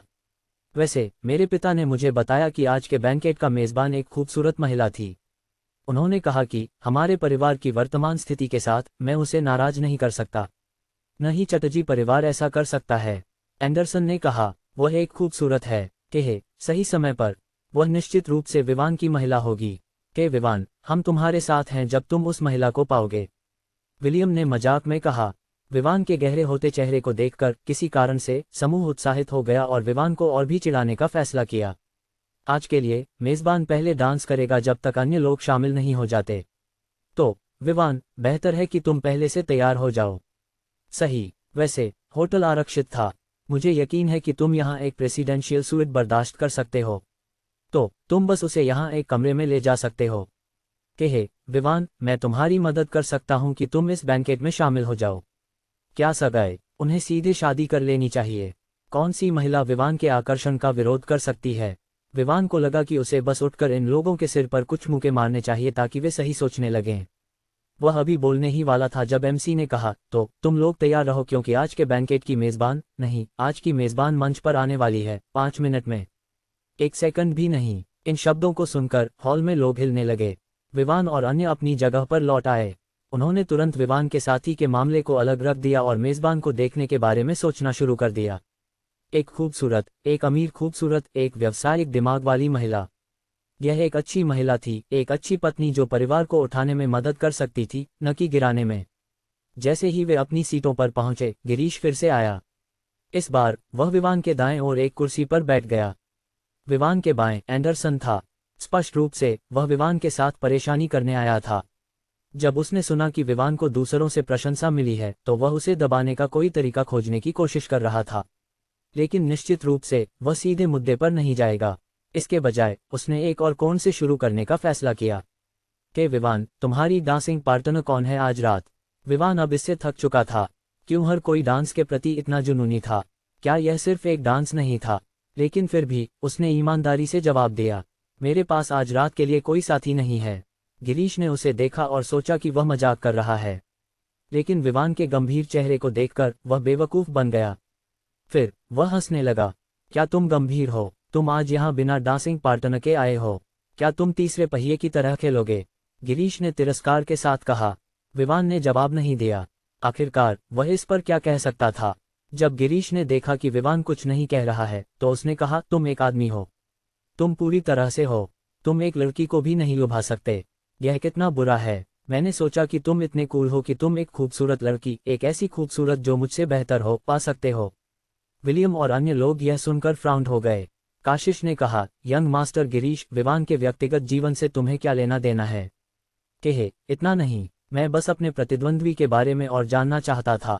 आज रात की रेस में पता चला कि वह कुछ खास नहीं है, बस एक ऐसे समूह के साथ घूमने वाला व्यक्ति जो उसके जैसा है। सच है, एक जैसे पक्षी एक साथ उड़ते हैं। गिरीश ने जवाब दिया। यंग मास्टर गिरीश, क्या तुम हमें अपमानित कर रहे हो? इस्माइल, जो चिड़चिड़ा था, ने गहरे चेहरे के साथ पूछा। अन्य लोगों का भी चेहरा अच्छा नहीं लग रहा था। दूसरी ओर विवान ने ज्यादा नहीं कहा, लेकिन वह बिल्कुल भी प्रभावित नहीं था। यह आदमी ऐसा लगता था कि वह हमेशा अपनी मर्जी से चीजें करवाने का आदी था। सिर्फ इतना है कि उसका लक्ष्य आज रात गलत था। इसलिए उसने अपनी भौहें चिढ़ाते हुए कहा, यंग मास्टर गिरीश या जो भी तुम हो, मैंने तुमसे रेस करने के लिए सहमति दी थी, लेकिन मुझे याद नहीं है कि मैंने कहा था कि तुम मेरे व्यक्तिगत जीवन के बारे में बात कर सकते हो। इसलिए जब तक यह तुम्हें प्रभावित नहीं करता, तुम बेहतर है कि इससे बाहर रहो। विवान अल्फोंसो हवेली में गुस्सा होने के लिए इस्तेमाल किया गया था। उसने खुद को अच्छी तरह से संभाला, इसलिए उसकी आवाज़ शांत थी, जिसमें कोई गुस्सा नहीं था। लेकिन उसकी आंखों में इतना कहने के लिए काफ़ी था कि उसे यह सब पसंद नहीं आया। गिरीश और अन्य लोग एक पल के लिए स्टन रह गए। फिर गिरीश ने तिरस्कार से हंसते हुए कहा, तो क्या तुम मुझसे कुछ कर सकते हो? जहां तक तुम्हारे व्यक्तिगत जीवन का सवाल है, मुझे कोई दिलचस्पी नहीं है। बस इतना है कि मेरी पार्टनर आज रात मेज़बान है। दूसरे शब्दों में, यह ऐसा है जैसे मैं इस कार्यक्रम का मेज़बान हूँ। मेरे बैंकेट में मैं नहीं चाहता कि कोई भटकता कुत्ता हो। गिरीश के शब्दों ने तुरंत भीड़ को उत्तेजित कर दिया। पहले उसने स्पष्ट रूप से कहा था कि विवान और विलियम और अन्य सभी एक जैसे हैं, एक ही पंखों के पक्षी। अब जब वह विवान को एक भटकते कुत्ते के रूप में संदर्भित कर रहा था, तो यह स्पष्ट था कि वह पूरे समूह का अपमान कर रहा था, जैसे कि वे सभी भटकते कुत्ते हों।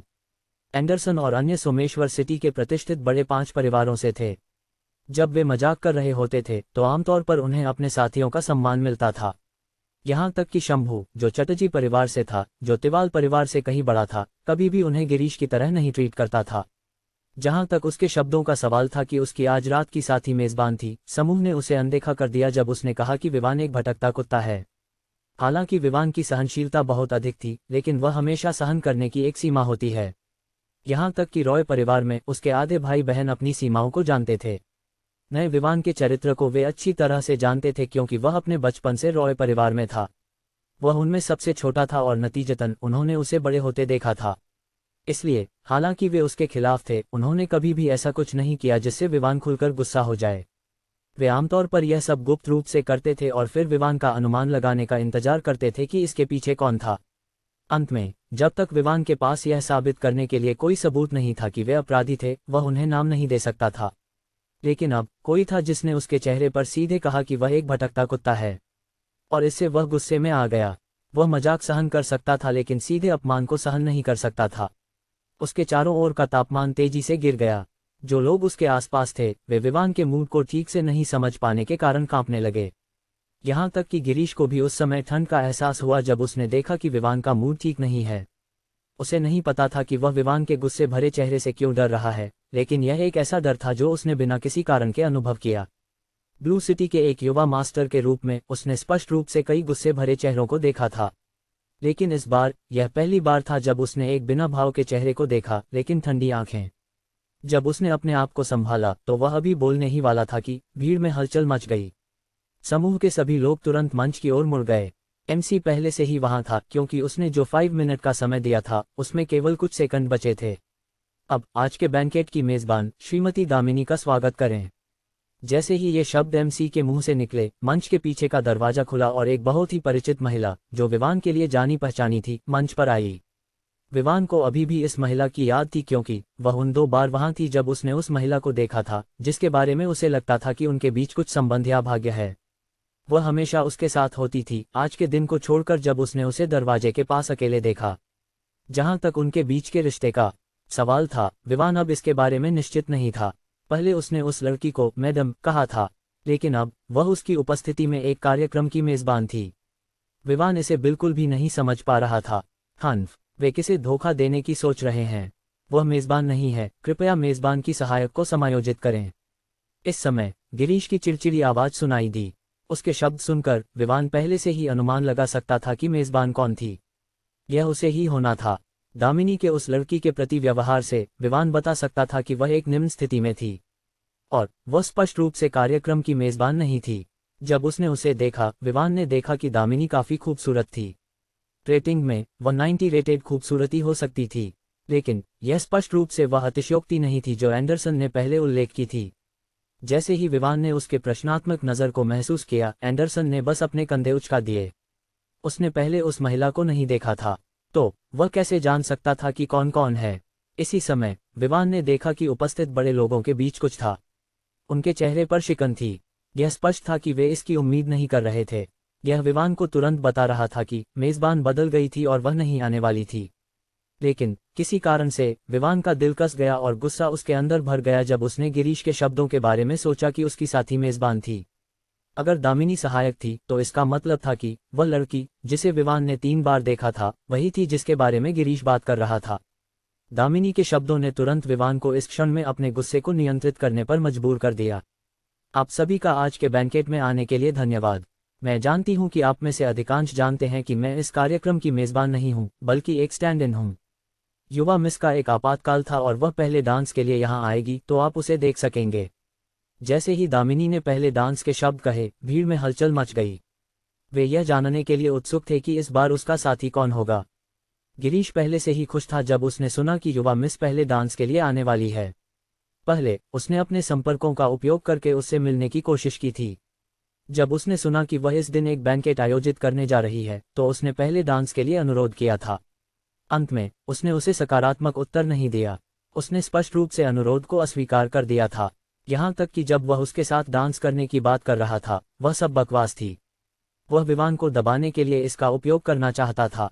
अंत में किसे पता था कि जैसे ही उसने मेरे हॉल में होने का एहसास किया वह तुरंत इसके लिए सहमत हो गई। तस्क तस्क, ऐसा लगता है कि मैं अभी भी उतना ही आकर्षक हूँ, गिरीश ने अपने आप से सोचा। दूसरी ओर विवान अपने भावनाओं को बिल्कुल भी समझ नहीं पा रहा था। उसने केवल उसे 3 बार देखा था, न तो उन बारों में उन्होंने एक दूसरे से एक शब्द भी कहा था। लेकिन जब उसने सुना कि गिरीश ऐसा एक खिलाड़ी उसके साथ पहले डांस करने जा रहा था तो वह क्यों गुस्सा हो रहा था। उसने गहरी सांस ली और खुद को शांत किया।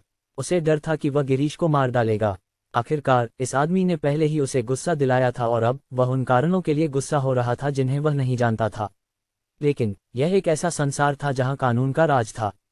अगर उसने गिरीश पर शारीरिक हमला करने की हिम्मत की जबकि चारों ओर इतने गवाह थे तो यह स्पष्ट था कि वह अदालत में समाप्त हो जाएगा। यह बैंकेट मेरी युवा मिस के लिए नहीं तैयार किया गया था, जैसा कि आप में से अधिकांश जानते हैं, बल्कि यह सोमेश्वर सिटी में एक कंपनी खोलने के लिए है। यह कंपनी सोमेश्वर सिटी की अर्थव्यवस्था और समुदाय में शामिल होना चाहती है। इसलिए यह बैंकेट इस संबंध में आयोजित किया जा रहा है। लेकिन मैं ज़्यादा नहीं बोलूंगी, मैं बैंकेट को जारी रखने दूंगी। डांस के बाद मुझे यकीन है कि हम अंततः व्यापार के बारे में बात कर सकते हैं। धन्यवाद। इसके साथ दामिनी ने भीड़ की तालियों के बीच मंच छोड़ दिया। जैसे ही वह गायब हुई, हॉल में संगीत गूंज उठा। पूरे हॉल की रोशनी तुरंत कम हो गई, जैसे कि डांस फ्लो के ठीक ऊपर तारे की रोशनी जल उठी। डांस फ्लो का फर्श भी हल्का नीला जल उठा। रोशनी काफी मंद थी। पूरे हॉल में छत से आने वाली बहुरंगी तारे की रोशनी सीधे डांस फ्लो पर गिर रही थी, जो देखने में अद्भुत थी। जो संगीत अभी गूंज रहा था वह धीमा था। यह ऐसा था कि लोगों को नाचने में ज्यादा मेहनत नहीं करनी पड़ेगी। इसे बुजुर्गों के लिए चुना गया था। जहां तक युवा पीढ़ी का सवाल था, यह एक रोमांटिक संगीत था, अपने विशेष साथियों के साथ डांस फ्लो पर समय बिताने का समय। मेजबान इस गाने के अंत के बाद डांस फ्लो पर आने वाली थी। जैसे जैसे गाना चलता रहा, यह उपस्थित लोगों को डांस के लिए तैयार होने का समय दिया गया। जिस मेज पर विवान अन्य लोगों के साथ बैठा था वहां का माहौल अच्छा नहीं लग रहा था। विलियम और अन्य इसे महसूस कर सकते थे, यहां तक कि उनके अपने मूड भी अच्छे नहीं थे। आखिरकार उन्होंने अभी अभी मजाक किया था कि विवान को मेजबान के साथ मिलाने के लिए। अगले ही पल यह कहा गया कि वह किसी और के साथ नाचने जा रही थी। अगर यह कोई और होता तो वे इसे कम से कम स्वीकार कर सकते थे, लेकिन यह गिरीश था, वह नीच जो उनका दुश्मन था। अत्यधिक घमंडी और तिरस्कारपूर्ण, एक खिलाड़ी और एक मुसीबत। वे विश्वास नहीं कर सकते थे कि यह सब कुछ हो रहा था बस उसके गुस्से के बाद। लेकिन साथ ही उन्होंने कुछ ऐसा सोचा जिसने उन्हें किसी तरह आराम दिया। यह व्यक्ति स्पष्ट रूप से विवान को गुस्सा दिला चुका था। विवान कौन था? वह पहले रॉय परिवार का सदस्य था, एक ऐसा व्यक्ति जिसे स्टीव और ब्रेंडा भी जल्दी से संभाल नहीं सके। इसका क्या मतलब था? इसका मतलब था कि विवान कोई साधारण व्यक्ति नहीं था। अब गिरीश ने उसे अपमानित किया था और पहले ही उसे गुस्सा दिला दिया था। यह स्पष्ट था कि उसके कार्यों के लिए परिणाम होंगे। जैसे ही उनके मन में अनेक विचार चल रहे थे, एक आकृति मंच के पीछे के दरवाजे से बाहर आई और डांस फ्लो की ओर बढ़ी। उसकी आकर्षक आकृति ने कुछ लोगों को कठिनाई से निगलने पर मजबूर कर दिया। चूंकि हॉल की रोशनी मंद थी, वे आकृति के चेहरे को नहीं देख पा रहे थे, लेकिन वे पहले से ही उसकी खूबसूरती का अनुमान लगा सकते थे, उसकी आकृति, उसके मंत्रमुग्ध करने वाले चाल और आत्मविश्वास से भरे कदमों के आधार पर। भीड़ ने उसके डांस फ्लो की ओर बढ़ते हुए उसे देखने के लिए अपने मुंह बंद कर लिए। जब वह डांस फ्लो पर पहुंची तो समय समय पर जैसे ही कुछ तारे की रोशनी उसके चेहरे पर गिरी, वे पहले से ही खूबसूरत चेहरे को देख सकते थे। देश में परंपराओं के अनुसार जो व्यक्ति एक कार्यक्रम की मेजबानी कर रहा होता है, चाहे वह पुरुष हो या महिला, वे पहले डांस के लिए अपने साथियों को आमंत्रित करते हैं। अब जैसे ही संगीत समाप्त हुआ, विवान के समूह के अलावा सभी लोग उत्सुकता से मेजबान का नाम जानने के लिए इंतजार कर रहे थे कि उसका साथी कौन होगा। नोट: नमस्कार दोस्तों, इस बिंदु तक समर्थन के लिए धन्यवाद। मुझे उम्मीद है कि हम इसी तरह जारी रखेंगे। मुझे उम्मीद है कि आप वीडियो को पूरा सुने और कमेंट करें, हमें अपना फीडबैक दें और वीडियो को लाइक, शेयर और सब्सक्राइब करें और बेल आइकन भी हिट करें ताकि पहले वीडियो की नोटिफिकेशन आपको मिल जाए।